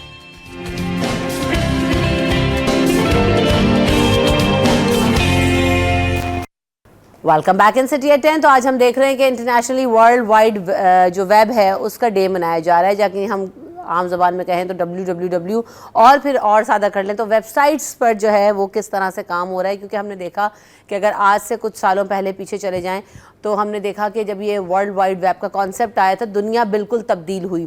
इस तब्दील होने के साथ साथ अब जो है ना, अभी भी हम देख रहे होते हैं कि जैसे मुख्तलिफ सोशल प्लेटफॉर्म्स आने के बाद और एप्लीकेशंस आने के बाद क्या जो वेबसाइट है उसकी अहमियत कम हुई है, ज़्यादा हुई है। और फिर हम बहुत सारे जो है ना सोशल मीडिया पर, यूट्यूब पर, बाकी जगहों पर हम प्लेटफॉर्म्स पर देख रहे होते हैं कि वेबसाइट से पैसे कमाए जा सकते हैं और जो है वो ऑनलाइन बिजनेस को फ़रोग दिया जा सकता है। बहुत सारी चीज़ें हैं, बहुत सारे ऑनलाइन प्लेटफॉर्म्स हैं। तो क्या है इसका फ्यूचर और किस तरह से इस पर काम किया जा सकता है, किस तरह से सीखा जा सकता है, कौन सी चीज़ें टेक्निकलिटीज़ को सीखने की ज़रूरत है और करंटली जो एरा चेंज हुआ है उसके साथ इनकॉर्पोरेट करने की ज़रूरत है। इन तमाम चीज़ों पर हम बात करेंगे। हमारे साथ जो मेहमान हैं वो मौजूद होंगे। नौमान यूनुस को वेलकम करते हैं शो में। आप डिजिटल मीडिया मार्केटर हैं, कई सारी वेबसाइट्स बनाई हुई हैं, रन भी करते हैं, तो welcome to the show Nauman. अस्सलाम वालेकुम, कैसे हैं आप? थैंक यू, बहुत बहुत शुक्रिया। नौमान, तो यकीनन ये अहमियत होगी तभी ये इंटरनेशनल डे भी मनाया जा रहा है। और हमने देखा कि आज से कई सालों पहले जब वर्ल्ड वाइड वेब का कॉन्सेप्ट आया तो दुनिया में तहलका मच गया कि everything is available on the website और हर शख्स वेबसाइट बना रहा है, सब कुछ हो रहा है। आज के दौर में क्या इसकी वाकई अहमियत बरकरार है? क्योंकि अब तो ये देख रहे हैं कि फेसबुक पे भी आप जो है वो सब चीज़ें अवेलेबल हैं और पूरा जो डाटा आप एक वेबसाइट पे डालते थे वो आपको प्रॉपर, आप शॉप्स बनाएं, आप अपनी डिटेल्स दें, आप अपना ब्लॉग लिखें, सब कुछ फेसबुक, ट्विटर और आपका एक्स और कौन सी अब टिकटॉक, सभी पे सब कुछ अवेलेबल है, इंस्टाग्राम, बिल्कुल लिंक्डइन। तो क्या वर्ल्ड वाइड वेब का जो कॉन्सेप्ट है इज स्टिल देयर?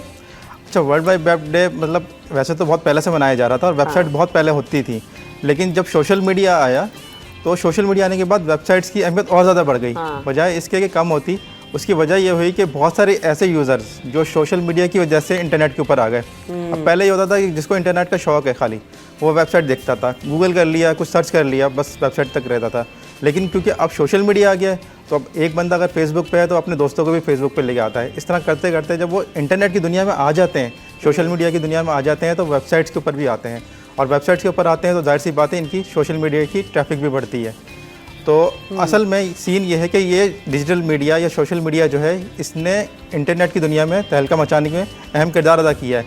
मतलब पहले जो यूज़र्स थे अगर 10% थे तो अब 90% आ गए हैं और इसका अहम किरदार जो है वो सोशल मीडिया के ऊपर ही जाता है। बिल्कुल ऐसा ही है। चेंजेस क्या नज़र आ रहे हैं हमें नोमान ओवरऑल? अच्छा, पिछले कुछ अरसे में खासतौर पे लास्ट 10 ईयर्स के अंदर बहुत ख़ास फर्क ये आया है कि पहले जो है ज़्यादातर डेस्कटॉप यूज़र होते थे। सही। मतलब हमारी वेबसाइट्स थी काफ़ी सारी, 90% हमारी ट्रैफिक जो है वो पूरी दुनिया की बात कर रहा हूँ, वो डेस्कटॉप की होती थी और बाकी 10% टैब और मोबाइल की होती थी। सही। अब ये सीन बिल्कुल उलट हो चुका है। हाँ, मतलब ऐसा ही अब जो है अगर वेबसाइट आपकी मोबाइल फ्रेंडली नहीं है, रिस्पॉन्सिव नहीं है, तो वेबसाइट नहीं चलेगी। तो अब हमारी ट्रैफिक 90% सोशल मीडिया की वजह से आ रही होती है मोबाइल से, और बाकी ट्रैफिक जो आती है वो डेस्कटॉप से आती है। एक तो ये फ़र्क हो गया है। सही। दूसरा ये फ़र्क हो गया कि पहले बहुत ज़्यादा डिपेंडेंट थे ट्रैफिक के लिए लोग गूगल के ऊपर, यानी या तो गूगल पे सर्च करेंगे या फिर डायरेक्ट अगर आपको वेबसाइट का नाम पता है तो जाएंगे। सही। लेकिन अब क्योंकि ये सोशल मीडिया प्लेटफॉर्म्स हैं, तो यहाँ से अच्छी खासी ट्रैफिक जितनी भी वेबसाइट्स हैं वो यहाँ से ड्रिवन करती हैं। तो इस वजह से पिछले 5-6 साल 10 साल के अंदर ये सोशल मीडिया की ट्रैफिक और ये मोबाइल के यूज़र्स के बढ़ने की वजह से वेबसाइट के ना सिर्फ तादाद में इजाफा हुआ है बल्कि इनकी ट्रैफिक भी बढ़ी है। मतलब सिर्फ दोनों चीज़ें हुई हैं, ये नहीं हुआ कि सिर्फ ट्रैफिक बढ़ी, वेबसाइट नई भी बहुत ज़्यादा बनी है पिछले 10 सालों में। अच्छा, हम ये समझ रहे हैं कि शायद लोग वेबसाइट अपनी बना रहे तो सारा कुछ यहीं पे अवेलेबल है, तो आप जैसे इन ऐप्स के थ्रू ही इस्तेमाल कर रहे हैं, लेकिन वेबसाइट की अपनी अहमियत है और थोड़ा ऑथेंटिसिटी भी बढ़ जाती है ना जिसकी वेबसाइट मौजूद है, जिस बिजनेस में भी, या अगर आपको अपना भी टैलेंट प्रोजेक्ट करना है तो आप ये देखें कि लोग अपना भी सारा कुछ, मतलब जितने भी अगर सेलिब्रिटीज़ हैं उनकी पोर्टफोलियो बना हुआ होता है, उनकी अपनी वेबसाइट्स होती हैं, सोशल मीडिया होता है, लेकिन क्योंकि जाहिर सी बात है उनको अपनी इंटरनेट प्रेजेंस हर जगह दिखानी होती है, तो वो सोशल मीडिया पे फेसबुक पे भी आईडी बनाएंगे, ट्विटर के ऊपर भी एक्स जो है उस पर आईडी बनाएंगे, लिंक्डइन पे भी बनाएंगे, लेकिन साथ में एक वेबसाइट भी रखेंगे क्योंकि ऑफिशियली प्लेटफॉर्म तो वही है जो दिखाने वाला है, जो क्लाइंट्स को दिखाना होता है। सही बात है। अच्छा, हम अभी तो मनाहिल भी हमारे साथ मौजूद हैं। Welcome to the show Manahil. Manahil जो है वो रिमोट जॉब्स के हवाले से जो है काफ़ी ज़्यादा की नॉलेज रखती हैं, तो आपको वेलकम करते हैं मनाहिल शो में। ये यूट्यूब पे मुझे बड़ा नज़र आ रहा होता है, वेबसाइट से इतने पैसे कमाएं, इतने पैसे लगाएं तो इतने डॉलर कमाएं, ये कोर्स कर लें तो आप इतने जो है पैसे कमा लेंगे। इस सब में कितनी हकीकत है? हकीकत जो है, हर चीज़ में हकीकत होती है, लेकिन समटाइम्स जो है हम ढूंढने में हमें थोड़ी गलती हो जाती है। हम सब समझते हैं कि सब कुछ फेक होता है, हम कोई ऐड देखते हैं कि हम बोलते हैं ये फेक होगा, लेकिन हर चीज़ फेक नहीं होती। हमें उसकी थोड़ी इन्वेस्टिगेशन करनी पड़ती है, और हमारी बहुत सारी वेबसाइट्स हैं जहाँ पे लोग अर्न भी करते हैं। तो हमें कुछ भी करने से पहले हमें उसकी इन्वेस्टिगेशन करनी चाहिए कि ये अगर हम ये वर्क कर रहे हैं तो ये ठीक है कि ये नहीं है। सो वो आपको ये देखना पड़ता है, वरना कुछ फेक नहीं होता, बस फेक हमारा माइंड है कि लाइक ये फेक होगा, ये सही होगा, ये फेक होगा, ये सही होगा। नहीं, तो अब ये जो वेबसाइट से पैसे कमाने का सिलसिला है वो कैसे हो सकता है और किन किन वेबसाइट्स को इस्तेमाल कर सकते हैं? क्योंकि हम देख रहे हैं कि इंटरनेशनल प्लेटफॉर्म्स भी मौजूद हैं इस वक्त पाकिस्तान में। अगर देखा जाए तो नुमान आईटी सेक्टर में तो बच्चे बहुत अच्छा कर रहे हैं और हमने उसका इकनॉमिक कंट्रीब्यूशन भी बहुत अच्छा देखा है। तो इस वक्त कौन कौन सी वेबसाइट्स हैं जो कि बहुत ज़्यादा पॉपुलर हैं जहां आप रिमोट जॉब्स कर सकते हैं, ढूंढ सकते हैं? क्योंकि वही वाली बात कि ऑथेंटिसिटी इज़ नॉट देयर, हमें इतना पता नहीं है, जिनको नहीं पता वो कैसे जाना वो करें। बहुत सारे लोग चाहते हैं कि वो फ्रीलांसिंग की साइट पर आएँ, तो वो फ्रीलांसिंग की साइट के लिए वो अगर जॉब्स की साइट पर जाते हैं तो फिर उनको वो प्रॉब्लम आती है, क्योंकि जॉब्स हमें रिमोट जॉब जो है वो हमें कहीं और से मिलती हैं, फ्रीलांसिंग हम कहीं और करते हैं। सो अगर उनको रिमोट जॉब ढूंढनी है, वो फाइवर पे जा रहे हैं, तो उनको तो रिमोट जॉब वहाँ से नहीं मिलेगी। सो दैट्स वाई हमें ये देखना पड़ता है कि हम कहाँ जाएँ। जैसे फाइवर है, इंडीड के लिए आप इंडीड पे आप जॉब ढूंढ सकते हैं, फ्लेक्स जॉब्स है, remote.co है, आप वहाँ पर जॉब ढूंढ सकते हैं। और फ्रीलांसर्स वेबसाइट के लिए अलग होती हैं, जैसे फाइवर है और बहुत सारी वेबसाइट्स हैं। लिंक्डइन हमारा बेस्ट प्लेटफॉर्म है, जो हमारे वर्ल्ड वाइड वेब के बाद लिंक्डइन आया। इन सब सारा सोशल मीडिया जो है हमारा इस वजह से ही आया। सो लिंक्डइन पे हम अब कनेक्शंस बना सकते हैं, कनेक्शंस के बाद हम रिमोट जॉब ढूंढ सकते हैं। लिंक्डइन सबसे ज़्यादा बेस्ट प्लेटफॉर्म है जहाँ हम रिमोट जॉब्स ढूंढ सकते हैं। पहले मुझे याद है कि इसी तरह वेबसाइट पे एक तो नौकरियां ढूंढने के लिए अंग्रेजी अखबार को पहले तो ढूंढते थे, फिर वो दौर ख़त्म हुआ, फिर हमें याद आया कि जी वेबसाइट, जैसे इंडीड का जब आपने जिक्र किया तो मुझे अपना वाला दौर याद आ गया कि हमें भी वो मुस्तकबिल.com थी, इंडीड.com थी और मुख्तलिफ वेबसाइट्स एक उस पोर्टल्स आ गए थे जहाँ पे नौकरियाँ, और मैंने भी ज़िंदगी की पहली नौकरी जो है वो वेबसाइट के थ्रू, जियो में जब मैंने अप्लाई किया तो वेबसाइट के थ्रू आपको इंटर्नशिप प्रोग्राम्स आते हैं, मैंने जाके अप्लाई कर दिया, वो इत्तेफाक से कॉल भी आ गई। तो यानी ये वो दौर था। लेकिन नौमान, अभी क्या इन जो प्लेटफॉर्म्स की अहमियत है वो कम हुई है या अभी वैसे ही है?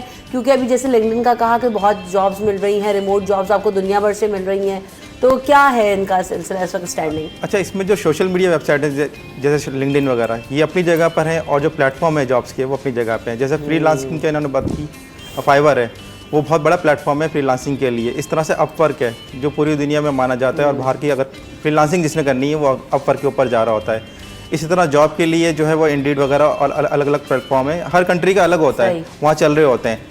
तो इसलिए ज़रूरी ये है कि ना सिर्फ सोशल मीडिया प्लेटफॉर्म यूज़ किया जाए, बल्कि जॉब्स के जो प्लेटफॉर्म्स हैं वो भी यूज़ किए जाएँ। इसी तरह अगर आपको ऑनलाइन वेबसाइट्स अर्न करना है तो इसके लिए गूगल की अपनी एक एडसेंस के नाम से एक प्लेटफॉर्म है जहाँ से आप अर्निंग कर सकते हैं। अभी तक चल रहा है वो एडसेंस? बहुत अच्छे चल रहा है, क्योंकि एक ज़माने में वो भी आया था ना कि आप इतने क्लिक करें और एडसेंस से पैसे कमाएं और ये सब, वो अभी तक है सब? अच्छा, जिस तरह से रियल दुनिया में धोखा होता है इस तरह ऑनलाइन की दुनिया में भी धोखा होता है। अब होता ये है कि अगर किसी ने उस चीज़ से धोखा खा लिया तो उसको फेक समझने लग जाता है। तो इंटरनेट की दुनिया में देखें, गूगल तो अभी भी है, गूगल अभी भी पहले नंबर पर चल रहा है, तो उसका एडसेंस प्रोग्राम अभी भी चल रहा है। अमेजोन का जो एफिलिएट प्रोग्राम है वो अमेज़न तक चल रहा है। तो जितनी भी वेबसाइट्स हैं ज़्यादातर वो या तो एडसेंस के ऊपर काम कर रही होती हैं या अमेजोन के ऊपर काम कर रही होती हैं, और वहाँ से अर्निंग कर रही होती हैं अच्छी। अमेजोन का आप लोगों ने जिक्र किया, तो इस वक्त अमेजोन से भी पैसे कमाने का लोगों को बड़ा बताया गया और सिखाया गया। फिर हमारी अगर हम अपने लोकल जो है वो इस तरह के कॉन्सेप्ट्स को देखें तो दराज है, डिफरेंट और कॉन्सेप्ट्स आ गए। तो अब इन प्लेटफॉर्म्स के आने के बाद भी जो है वो लोगों के लिए चीज़ें आसान हुई हैं और प्रोजेक्शन, क्योंकि अमेजोन तो दुनिया भर में जो है वो काम कर रहा है। बिल्कुल। अच्छा, अमेजोन जो है ना वो ना सिर्फ ये है कि वहाँ फ्रीलांसिंग हो रही है, बल्कि वहाँ पर जो है वो और भी चीज़ें हो रही हैं। क्योंकि पाकिस्तान के अंदर तो एक होता है ना, एक बंदे ने एक चीज़ शुरू की, कोर्सेज शुरू किए, वो बेचना शुरू कर दिए, वो चलने में लगी हुई है। लेकिन जैसे अमेजोन है, अमेजोन के ऊपर बाकायदा से अगर आपकी वेबसाइट है उस पर एफिलिएट लगाएं, और एफिलिएट लगा के वहाँ से अगर आप सेल्स करते हैं तो बहुत अच्छी चल रही है अमेजोन के अंदर, और पूरी दुनिया में ये चीज़ बहुत ज़्यादा मशहूर भी और चलती भी है। इसी तरह एडसेंस है, एडसेंस में डिस्प्ले एड्स होते हैं, वो भी बहुत अच्छे चल रहे हैं। ये सारा डिपेंड करता है कि आपकी वेबसाइट की ट्रैफिक कितनी है और कितनी मशहूर है। सही। तो जैसे आप रिमोट जॉब्स का बता रहे हो और इंटरनेट से ही आप ये सब काम कर सकते हैं, तो आप क्या काम करती हैं, किस तरह से स्टार्ट किया, अपने बारे में भी ज़रा कुछ बताएं मनाहिर। जी, मैं एक स्कूल गोइंग स्टूडेंट हूँ, और साथ जो है हमारा स्कूल में कौन से क्लास में? लेवल 1। हमारा स्कूल जो है नॉन ट्रेडिशनल स्कूल है, जहाँ पे जस्ट हमारे पास कॉपी पेंसिल नहीं होती, हम जो ये वेबसाइट्स हैं वही यूज़ करते हैं, उनके ज़रिए हम पढ़ते हैं। कौन से स्कूल में आप? रेहान साहब से पढ़ रहे हो? यस, उन्हीं के स्कूल की जो है, मैं उनके असिस्टेंट भी हूँ। लेकिन जो है हमारे स्कूल में हम लोगों से कनेक्ट जो है वेबसाइट्स के ज़रिए करते हैं, लिंक्डइन है उससे कनेक्ट करते हैं। और अभी तक जो है मैंने 400+ पॉडकास्ट किए हैं जो कि वर्चुअली किए हैं, और कनेक्ट भी मैंने सोशल मीडिया के ज़रिए किए। और आपको सबसे बेस्ट बात ये बताऊं कि हमारे पास रेहान जॉब्स है और वो एक जीपीटी है। उस जीपीटी के जरिए आपको क्या होता है कि हमारे पास जो स्किल है जैसे हमने उसको वो बतानी है, या फिर हमारे पास जो हमारी सीवी होती है जो हम अप्लाई करने के लिए देते हैं, या फिर हम उसको वो देंगे तो हमें बहुत सारी वेबसाइट्स के लिंक दे देता है, और वो उसके साथ उसके एम्प्लॉय के भी लिंक देता है, और सारी इन्फॉर्मेशन हमें एक साथ दे देता है। कोई हमें अलग अलग प्लेटफॉर्म्स पे जाके उसको देखना नहीं पड़ता, ये ठीक है ये फेक तो नहीं है, वो हमें सारा सब कुछ क्लियर करके वो हमें सामने दे देता है। ये लिंक है, ये एम्प्लॉय की जो है प्रोफाइल है, ये है, और वो सब कुछ दे देता है। जस्ट हमें क्लिक करनी होती है उस वेबसाइट पे जिसका भी वो लिंक देता है, और वहाँ पे हम जॉब अप्लाई करते हैं, और देन हमें जॉब मतलब इतनी जल्दी नहीं मिलती, हमें ढूंढेंगे। लेकिन एक जगह पे इन्फॉर्मेशन आ गई। तो रेहान स्कूल में तो जी सब बच्चों को कहा गया कि वो आगे अपने कोई जो है ना वो लगाएंगे, वाला या वाली लगाएंगे, तो एक नीश बनेगा। बच्चे क्योंकि आते रहते हैं यहाँ पर शो में भी, तो आपने क्या लगाया? रिमोट जॉब वाली। अरे वाह, मेरा मिशन ये है कि पाकिस्तान एक बच्ची आई थी ना, उसने हिम्मत वाली लगाया, तो वो जो है वो मुख्तलिफ डिजीज से भी लड़ती है, बहुत छोटी थी नोमा, तो उसने कहा कि मेरे नाम के आगे हिम्मत। तो मैंने पूछा कि किसने लगाया, तो उसने मुझे सारा बताया। मुझे अच्छा लगा कि यार आप डिफरेंट उसमें रजिस्टर हो जाते हैं। तो आपने क्या लगाया? रिमोट वाली। जी, क्योंकि हम जो नेम के आगे अपना वाला लगाते हैं वो हमारा मिशन होता है कि मेरा मिशन ये है कि पाकिस्तान में जो है हर ग्रेजुएट पर्सन अर्न करे मिनिमम $500 रिमोट जॉब के जरिए। सो मेरे नेम के आगे इसलिए रिमोट जॉब वाली है, और मैं इसके ऊपर वर्क करती हूँ डेली, इस तरह से। Good job. तो अभी ये ओवरऑल जितना चेंज नज़र आ रहा है, एक वक्त में हमने नुमान ये भी देखा कि सबको कहा गया कि वेबसाइट बनाना सीखें और वेबसाइट बनाएं और किस तरह वेब डेवलपमेंट की जाती है, तो इसका बड़ा स्कोप था और लोगों ने सीखा, कमाया, लगाया, कर भी रहे हैं। आप भी शायद उन्हीं जनरेशन में से होंगे, आप उसको प्रैक्टिस कर रहे हैं तो आज आप यहाँ तक पहुँचे हैं। इस वक्त क्या ये सब काम सीखने की ज़रूरत है, या क्या कौन से ऐसे स्किल्स सीखे जाएं इंटरनेट की दुनिया से, वेबसाइट की दुनिया से, कि जो आगे जाके जो बच्चे जैसे यंग बच्चे हैं तो इनको सपोर्ट करेंगे। और ये तो दुनिया ऐसी है कि हम सबको भी अपग्रेड करते रहना है। जो जैसे आईटी वाले लोग हैं जो भी इस्तेमाल कर रहे हैं तो उनको तो अपग्रेड करते रहना है। बिल्कुल बिल्कुल, जो नई स्किल्स आ रहे हैं, जिस तरह एआई आ गया है, अब एआई जो है वो हर इंडस्ट्री को उसने कुछ ना कुछ पॉजिटिव इफेक्ट किया है। तो इसी तरह जो वेब डेवलपमेंट है या वेबसाइट का काम है या हमारे ब्लॉगिंग का काम है या डिजिटल मीडिया के कंटेंट क्रिएशन का काम है, उन सब जगहों पे एआई का इंपॉर्टेंस हुई है। तो हमारे काम में सबसे ज़्यादा इंपॉर्टेंट ये होता है कि जो भी नई चीज़ स्किल आ रहा है या नया प्लेटफॉर्म आ रहा है, उसको ना सिर्फ सीखना है बल्कि उसको अडॉप्ट भी करना है। जैसे टिकटॉक आया, अब टिकटॉक के बारे में जब नया आया तो बहुत सारे लोगों ने कहा यार ये तो ऐसी फजूल सी चीज़ है, नहीं करो। अब उस प्लेटफॉर्म को जिसने जल्दी अडॉप्ट कर लिया और उस पर आ गए, उनको फ़ायदा हुआ। इसी तरह जब लिंक्डइन आया तो लिंक्डइन के ऊपर लोग नहीं जा रहे थे जॉब्स के लिए, प्लेटफॉर्म यूज़ नहीं कर रहे थे, लेकिन जिन्होंने पहले अडॉप्ट कर लिया उनको अर्ली एंट्री मारते हैं उसके अंदर, उनको फ़ायदा भी होता है। इसी तरह अभी ये जो आप स्किल्स की बात कर रही हैं कि ये स्किल अभी भी काम करते हैं। वेब डेवलपमेंट की जहाँ तक मैं बात करूँ, वेब डेवलपमेंट तो अभी ऐसा स्किल है कि इसके ऊपर बाकायदा पाकिस्तान से लोग बाहर जा रहे होते हैं। मतलब मेरे अच्छे खासे जो दोस्त या सर्किल में लोग थे, उनको इमिग्रेशन के लिए या रिलोकेशन पे जॉब मिली है, वो वेब डेवलपर ही थे, क्योंकि ये पाकिस्तान से बाहर भी बहुत ज़्यादा डिमांडिंग स्किल है और वहाँ पे भी चल रहा होता है। मेरे अपने भाई जो वो वेब डेवलपमेंट और ये आईटी स्किल्स उनके पास थे, तो पोर्टल्स वगैरह डिज़ाइन करना, तो वो भी बाहर इसी बेस पे गए, तो लोगों को बड़ी अच्छी नौकरियाँ मिलती हैं। और पाकिस्तान में टैलेंट भी बहुत है, आईटी से रिलेटेड लोगों का जो है ना थोड़ा है हमारे यहाँ इंटरेस्ट। बाहर की इंडस्ट्री में जैसे मैंने अपर का जिक्र किया, जो प्लेटफॉर्म्स है ना, वहाँ पे आप जाएंगे तो पाकिस्तानियों की बहुत ज़्यादा बढ़त है बाकी कंट्रीज़ के मुकाबले में, क्योंकि यहाँ के लोग जो है ना वो माने जाते हैं प्रोफेशनल, क्योंकि आईटी में बाकी कंट्रीज़ भी काम कर रही हैं, जैसे इंडिया के लोग भी कर रहे हैं, फिलीपींस के लोग भी कर रहे हैं, बांग्लादेश के भी कर रहे हैं, लेकिन पाकिस्तान के लोग हाईली स्किल होते हैं और ट्रस्टेड भी होते हैं। तो इसलिए जो बाहर के अमेरिका, यूएसए, कनाडा वगैरह के जो लोग हैं वो हमारी आवाम के ऊपर ज़्यादा डिपेंड भी करते हैं और ट्रस्ट करते हैं। बहुत आगे निकल गया इस वक्त, अगर हम इंडिया को देखें आईटी सेक्टर में उनका वॉल्यूम बहुत बड़ा है, बहुत ज़्यादा वो काम कर रहे हैं और बहुत ज़्यादा रिकॉग्नाइज भी है। अभी देखें ना, अभी इंटरनेट का क्या इशू हुआ है पाकिस्तान में, तो ये भी चीज़ें चलती रहती हैं, तो ये सब चीज़ें इफेक्ट करती हैं। पेमेंट गेटवे हमारे पास कोई अच्छा मौजूद नहीं है, पेपॉल अभी तक नहीं आया हमारे पास। इसी तरह बहुत सारे इश्यूज़ हैं जो जिसके होते हुए भी फिर भी हम जो है वो प्रॉस्पर कर रहे हैं, पाकिस्तान के अवाम जो है वो काम कर रही है। ये बात तो आपने बिल्कुल बजा कही कि वाकई दुनिया में इतने आसान जैसे पेपाल का जो इशू है, हमारे यहाँ कितना अरसा तक ये चलता रहा, गवर्नमेंट इन्वॉल्व रही कि पेपाल पाकिस्तान आएगा, और ये खबरें भी बड़ी चली पेपाल पाकिस्तान आ रहा है। वो अगर आ जाता तो कितना बड़ा रेवोल्यूशन होता नमान, क्योंकि ओवरऑल अभी हम आईटी इंडस्ट्री में अच्छा कर रहे हैं, लेकिन पेपाल ना होने की वजह से, मर्चेंट्स ना होने की वजह से हमारे यहाँ काम बहुत मुतासर होता है। मतलब तो अगर ये हो, और क्यों इसमें हर्डल क्या है हमारे पास? असल में हर्डल तो गवर्नमेंट एंड के ऊपर ही है, मतलब गवर्नमेंट फैसिलिटेट नहीं कर रही पेपॉल को, पेपॉल तो तैयार है आने के लिए। और इसकी एक बड़ी वजह जो लोगों को नहीं पता वो ये है कि हमारा जो वॉल्यूम है वो नज़र नहीं आता इंटरनेशनली। दो चीज़ें हमारे साथ होती हैं, एक तो ये कि हम जिसके साथ काम करते हैं फ्रीलांसिंग में, जब उसको बताते हैं हमारे पास पेपॉल नहीं, वो परेशान हो जाता है, भाई कहाँ रहते हो, कैसी जगह पर रहते हो। दूसरा इशू, अगर किसी ने पेपॉल बना भी लिया है, सॉर्ट ऑफ जुगाड़ पे बनाते हैं लोग, तो वो पैसे पार पाकिस्तान में नहीं होते, वो यूएई या फिर किसी और कंट्री का पेपॉल बनाते हैं और सारा इकॉनमी जो है वो उस कंट्री में जारी होती है। ऐसा तो ही है। अच्छा खासा पाकिस्तान का जो डॉलर है जो पाकिस्तान आना चाहिए था, पाकिस्तान की इकॉनमी को, तो हुकूमत ने क्या मसला किया हुकूमत को पेपाल लाने से? ये वही मसला है जो एक्स बंद होने का मसला है, मतलब उसकी कोई खास लॉजिक नहीं है। अब देखें एक्स जो है वो फरवरी से बंद हुआ हुआ है, ठीक है, उसकी कोई खास रीज़न नहीं है, ऑफिशियली कोई स्टेटमेंट नहीं है, या तो ऑफिशियली आप स्टांस लेके बता देंगे भाई ये वजूहात हैं। पेपॉल मनी लॉन्ड्रिंग क्या कहते हैं, मनी लॉन्ड्रिंग हो सकती है इसकी वजह से, लेकिन इस तरह से तो पूरी दुनिया में हो रही होती, पूरी दुनिया में मौजूद है। तो आपने मनी लॉन्ड्रिंग को क्या वैसे रोक लिया जो आपने पेपॉल बंद किया हुआ आपके अंदर वैसी? अच्छा जी मनाहिल, दूसरी तरफ अगर हम बढ़ते हैं तो आप लोग अभी कौन कौन से कोर्सेज कर रहे हैं, कितने यंग बच्चे हैं जो इस वक्त जो है वो आईटी में, और क्या क्या चीज़ें सीख रहे हैं, ताकि जो लोग देखना चाहते हैं उनको पता हो कि from the very young age हम ये कर सकते हैं, पाथवे उनको पता चले। यस मनाहिल। यस सो जो हमारे स्कूल में जब सबसे पहले बच्चे आते हैं तो फिर उनको सबसे पहले तो बेसिक कंप्यूटर सिखाना पड़ता है, क्योंकि बच्चे तो ज़्यादा यूज़ नहीं करते हैं, लैपटॉप वगैरह मोबाइल सबको यूज़ करना आता है, तो वो सबसे पहले उनको गेम खिलाया जाता है ताकि उनको जो है इंटरनेट यूज़ करना है। सो उसके बाद जो है चैट जीपीटी है, एआई को ज़्यादा यूज़ किया जाता है हमारे स्कूल में, स्ट्रीम यार्ड है वो सिखाते हैं, सारे सोशल मीडिया प्लेटफॉर्म्स पे जो है हमारी आईडीज़ बनाई जाती हैं, और फिर हमें एक मिशन दे दिया जाता है, ये आपका मिशन है, और उसके ऊपर जो है डेली हम उसके ऊपर पढ़ते हैं। जैसे कि ChatGPT से पढ़ते हैं या TED Talk वीडियोस देखते हैं यूट्यूब पर, और फिर जो हम उससे सीखते हैं वो हम सोशल मीडिया पे शेयर करते हैं। और बाकी जो हमारा वाला लगा हुआ होता है, अगर हम उससे किसी की हेल्प कर सकते हैं, अगर कोई हमसे गाइडेंस मांगता है तो हम उनको क्लासेस भी देते हैं। और जैसे कि इंटरव्यूज़ मैंने अभी बात की थी, तो वो हम इंटरनेशनली इंटरव्यूज़ लेते हैं और लोगों से कनेक्ट करते हैं, कनेक्शंस बिल्ड करते हैं। स्किल क्या क्या आप इसके, ये यकीन बहुत अच्छे स्किल्स हैं, और कम्युनिकेशन स्किल भी आप इससे सीख रहे हो, आप इससे जो है वो सोशल मीडिया प्लेटफॉर्म यूज़ करना सीख रहे हो, लिखना सीख रहे हो।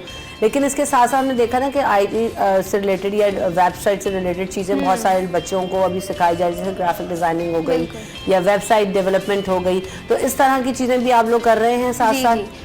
कोई बच्चे सॉफ्टवेयर वाले हैं, कुछ इस तरह से सारे वेबसाइट्स वाले हैं जो कि उस पर लर्निंग करते हैं, सब अलग अलग जो है अपनी लर्निंग करते हैं। और अभी मैंने भी मेरी एक वेबसाइट बनाई थी जिसके ऊपर मैंने सारे GPTs हमारे हैं, तो उसके GPTs मैंने लगाए थे, और वो हमने वर्डप्रेस पे बनाई थी, लेकिन जो है उसमें सारे मैंने अपने GPTs ऐड किए थे, और वो मैंने सीखा भी नहीं था, लेकिन वो हम यूज़ करते आगे तो वो मैंने फिर गूगल पर सर्च किया, सारी वेबसाइट्स हैं उन्हें देखा, तो इस तरह से ऐसे बने। ज़बरदस्त। तो नुमान, इस वक्त आप भी जो यंग बच्चे हैं, जो यंग टैलेंट आना चाहता है, और दुनिया की ज़रूरत भी है, इस वक्त AI के कोर्सेज स्टार्ट हो गए हैं, हमारे यहाँ करवाए भी जा रहे हैं। कौन सी चीज़ें हैं जो इंटरनेट की दुनिया में इस वक्त हमारे यंग लोगों को सीखने की ज़रूरत है कि जो अपना वो स्किल डेवलप करें तो आगे उनके लिए अर्निंग्स भी अच्छी होंगी और अपना करियर भी इसको बना सकते हैं? अच्छा, ये डिफरेंट चीज़ें हैं, जैसे वेब डेवलपमेंट है, ऐप डेवलपमेंट है, हार्ड कोर्सेज जो होते हैं वो करने की ज़रूरत है। इस तरह से इंटरनेट मार्केटिंग है, ये बहुत ज़रूरी है। डिजिटल स्किल्स जो हैं, जितने भी प्लेटफॉर्म है उस पर किस तरह से मार्केटिंग की जा सकती है, वो इम्पॉर्टेंट है। और साथ साथ जैसे वर्डप्रेस इन्होंने बताया, ये CMS है, ये बहुत इंपॉर्टेंट है, पूरी दुनिया में चलता है, इसको सीखें, इसमें किस तरह से वेबसाइट डेवलप की जा सकती है, ये इंपॉर्टेंट है। ज़रूरी ये है कि वो एक चूज़ कर लें, सेलेक्ट कर लें कि भाई ये चीज़ मुझे करनी है, उस पर लगे रहें। हमारे यूथ में ये एक इशू है कि देखा दही कर रहे होते हैं। अब एक बंदे ने कुछ कर लिया, 2 महीने उस पर काम किया, तीसरे महीने पूछेंगे तो कुछ और काम कर रहे हैं। तो ज़रूरत ये है कि एक चूज़ करें अपना पाथ और उस पर चलते रहें, कम से कम भी उस पर 1 साल तो मेहनत करें, उसके बाद आपको रिजल्ट आना शुरू होंगे, नज़र भी आएंगे। बिल्कुल ऐसे ही। Thank you so much Numan, आपने हमें वक्त दिया, आपसे बहुत कुछ हमने सीखा भी। मनाहिल बेटा, आपका भी बहुत शुक्रिया कि आपने भी हमें वक्त दिया। बात वही है कि बहुत सारा टैलेंट मौजूद है, बहुत सारा दिमाग है, और हम सब उसको जब सही तरीके से यूटिलाइज़ करते हैं तो हम देखते हैं कि बच्चे बहुत आगे भी निकल रहे हैं, बहुत दुनिया डिफरेंट हो गई है। तो हमें उसको परसीव करने की, उसको अंडरस्टैंड करने की और उसके साथ चलने की ज़रूरत है, और हम कर भी रहे हैं, बहुत अच्छा कर रहे हैं। बस बात वही है कि जैसे नुमान ने कहा कि कंसिस्टेंसी मैटर्स, कि आपका जो भी फोकस है, जो भी काम आप करना चाहते हैं किसी भी फील्ड में हो, उसको कंसिस्टेंसी के साथ करें, अच्छे तरीके से करें। स्पेशली इस वक्त IT सेक्टर की बात करते हैं तो बहुत सारे आपके पास मौके मौजूद हैं, बहुत कुछ आप कर सकते हैं कि आप ना सिर्फ पाकिस्तान में बैठ के डॉलर्स कमा सकते हैं, पाकिस्तान से बाहर जाने की भी मौके हैं। एवरीथिंग इज़ देयर जब आपके पास स्किल होगा। तो हम यहाँ पे ब्रेक ले लेते हैं। आप दोनों का शुक्रिया। ब्रेक के बाद हाजिर होंगे अगले सेगमेंट में।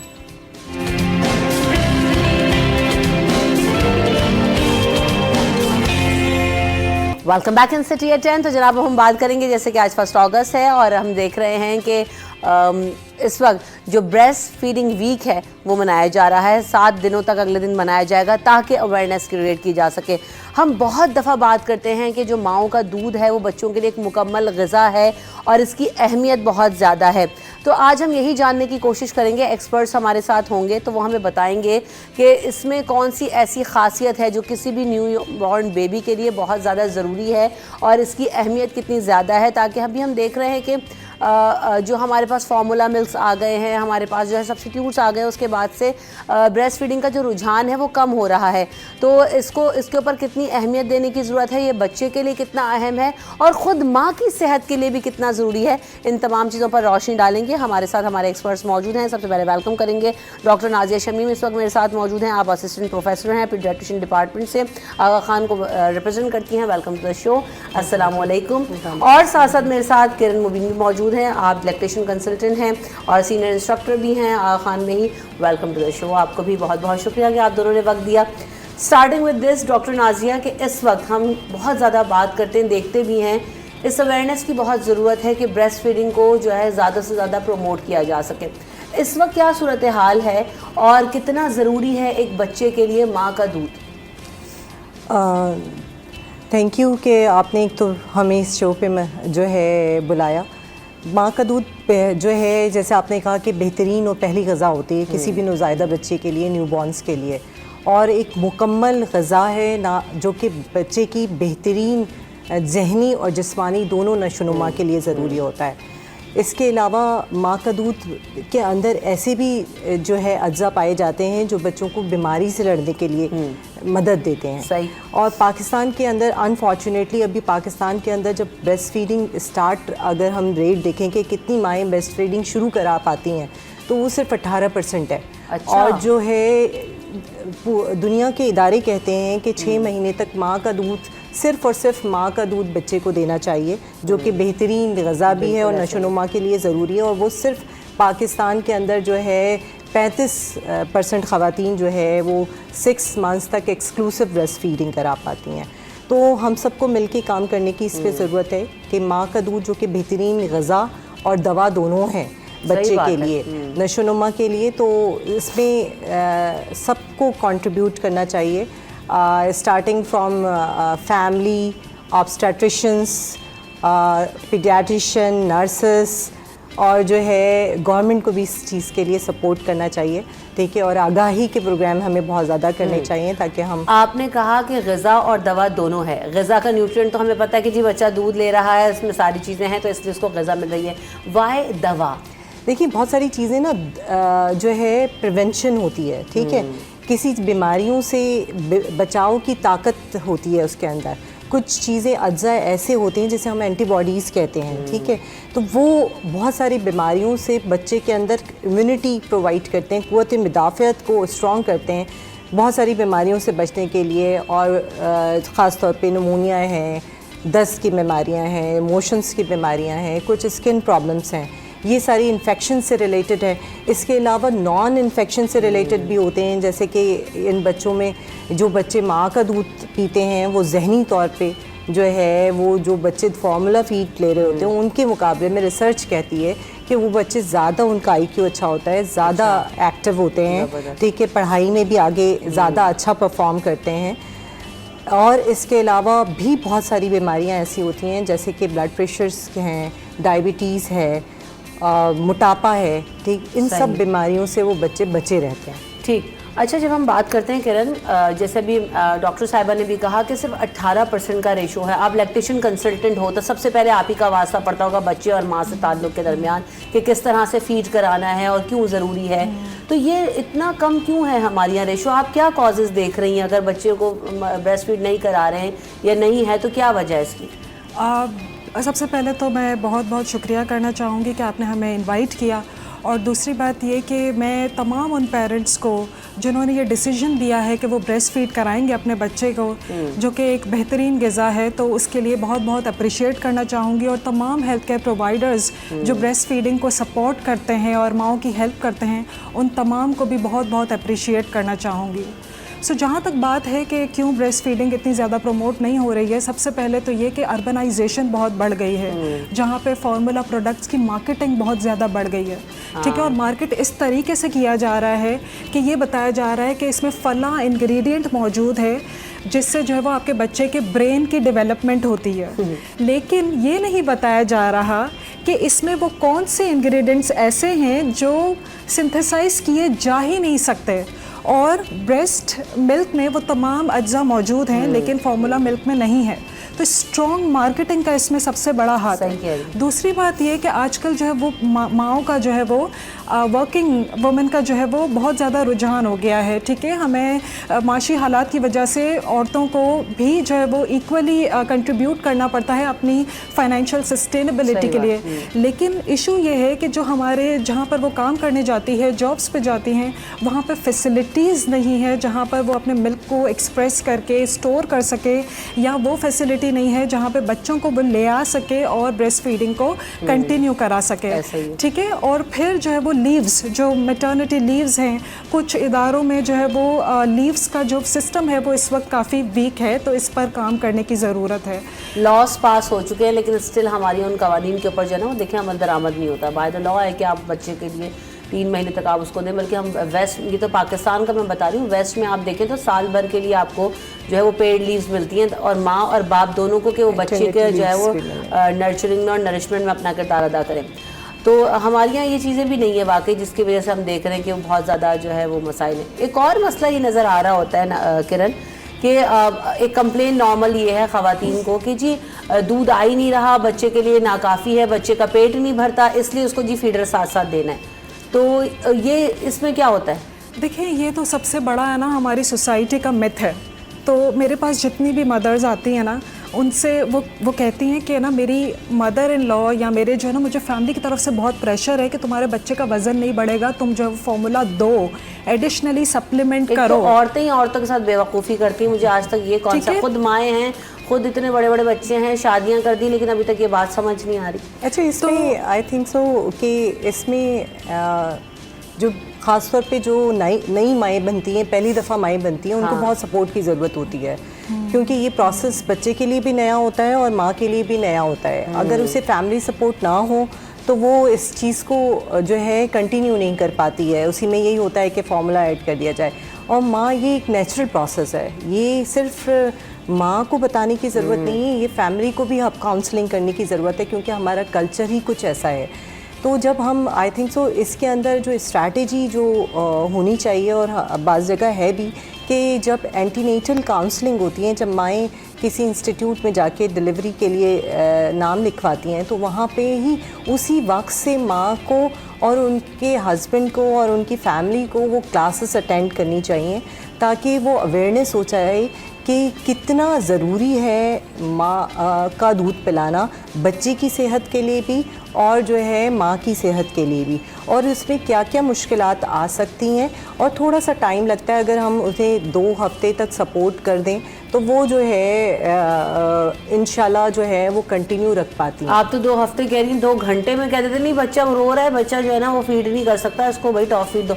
और आप तो अस्पताल में ट्रेनिंग के बाद, ये अस्पताल में लोग कह रहे होते हैं पीडियाट्रिशियन चलता हुआ आएगा कि आप इसको डब्बे का दूध, मैंने खुद एक्सपीरियंस किया है, मैंने कहा क्यों, तो वो कहते नहीं आप दे सकती हैं, कोई मसला नहीं। देखिए, एक जो ना कॉमन मिथ है जो हमें सबको समझना पड़ेगा, वो ये है कि जितना माँ दूध पिलाएगी उतनी ज़्यादा प्रोडक्शन होगी। ठीक है, अगर आप बीच बीच में से, मतलब अगर एवरी 2 आवरली मदर फीड करा रही है, तो ब्रेन के जो हार्मोन्स हैं उनको सिग्नल मिलता है कि ओके बच्चे की डिमांड ज़्यादा है, ज़्यादा प्रोड्यूस करो। ठीक है, प्रोलैक्टिन प्रोड्यूस होता है ब्रेन से, ऑक्सीटोसिन प्रोड्यूस होता है, तो ये हार्मोन पैदा ही तब होते हैं जब उसको कंटिन्यूअस सिग्नल मिलता है कि बच्चे की डिमांड ज़्यादा है। जब आपने फार्मूला फीड लगा दिया तो ब्रेन को सिग्नल क्या मिलेगा कि अब तो बच्चा पेट भर जाता है ना, क्योंकि फार्मूला मिल्क की जो तासीर है वो थिक होती है, तो बच्चा 3-4 घंटे के लिए जो है वो उसकी हंगर सप्रेस हो जाती है, तो बच्चा डिमांड नहीं करता। अब 3-4 घंटे तक अगर माँ ने दूध नहीं पिलाया, ब्रेन को डायरेक्टली सिग्नल जाता है कि अब दूध की ज़रूरत नहीं है, बच्चे की डिमांड नहीं, कम कर दो। मिल्क की सप्लाई कम होना शुरू हो जाती है, और ये तब होता है जो डॉक्टर साहिबा कह रही है ना, शुरू के 2 हफ्तों में। ये शुरू के 2 हफ्ते नहीं, वो पूरा साइकिल इम्पॉर्टेंट है, लेकिन सबसे पहले तो गोल्डन आवर है पैदाइश से लेके पहला घंटा। ठीक है, और हमारे यहाँ पर अब ये भी रुझान हो गया है, क्योंकि सिजेरियन सेक्शंस इतने ज़्यादा बढ़ गए हैं कि बच्चे को फ़ौरन माँ से अलग कर दिया जाता है और नर्सरी में ले जाया जाता है। उसको पहले गोल्डन आवर को पूरे तरीके से यूज़ किए बगैर उसको जो है वो सेपरेट करके नर्सरी में फार्मूला फीड दे दिया जाता है, वहीं से ही मिल्क सप्लाई की डाउन रेगुलेशन शुरू हो जाती है। तो सबसे पहले तो पहला घंटा हमें इस्तेमाल करना है। अगर सिजेरियन सेक्शन भी हो रहा है तो तमाम ऑब्स्टेट्रिशियन, गायनेकोलॉजिस्ट और मदर खुद अपने राइट्स के लिए बात करें कि भाई मेरा सिजेरियन सेक्शन भी हो रहा है, लेकिन पहले घंटे में मुझे फीड कराना है और मुझे ये करने दिया जाए। सपोर्ट आपको बहुत मैटर करती है। अस्पतालों में फौरी तौर पर नर्सेज अवेलेबल होती हैं जो आपको उसमें हेल्प करती हैं, और सी सेक्शन होने के बावजूद भी जो है वो उसकी नरिशमेंट के लिए और नर्चरिंग के लिए अपना रोल अदा कर रही होती हैं। तो वो लग रहा होता है बहुत मुश्किल काम है, यकीनन होता है, एक प्रोसेस है पूरा, बहुत तकलीफदेह भी होता है, लेकिन बात वही है कि आपकी प्रायोरिटी क्या है, आप अपने बच्चे को लेके कितना सिंसियर हैं, आप अपने बच्चे की हेल्थ के ऊपर कितना जो है वो फोकस करें, ये वाली बात आ जाती है। अच्छा, मैं यहाँ पर ब्रेक ले लेती हूँ, ब्रेक के बाद जब हम वापस आएंगे तो इस पर भी बात करेंगे। अभी गोल्डन आवर की बात हुई, तो इसमें जो गोल्डन आवर में जो इस वक्त दूध आता है मास जब अपने बच्चे को फीड कराती, तो उसमें इतने ऐसे केमिकल्स मौजूद होते हैं, उसमें ऐसे हार्मोन्स मौजूद होते हैं जो बच्चे के लिए सबसे पहले, जैसे दवा का जिक्र किया था, तो वो उस दवा का काम करते हैं और वो किसी भी फार्मूला मिल्क में नहीं अवेलेबल होती। एक तो उसकी बात होगी, और फिर माँ के खुद सेहत के लिए कितना इम्पॉर्टेंट है, ब्रेस्ट कैंसर का रुझान क्यों बढ़ रहा है, और इन तमाम चीज़ों के हवाले से भी हम बात करेंगे, but right after this break.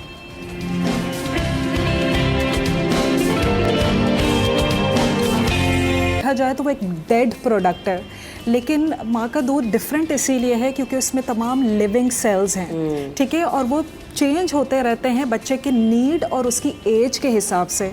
यानी अगर बच्चा प्री टर्म है तो दूध के न्यूट्रिएंट्स जो है वो उसके हिसाब से होंगे, और अगर बच्चा फुल टर्म है और उसकी एज अब बढ़ती जा रही है, यानी 2 साल का हो रहा है, 1.5 साल का, तो उसके हिसाब से वो न्यूट्रिएंट्स चेंज हो रहे हैं।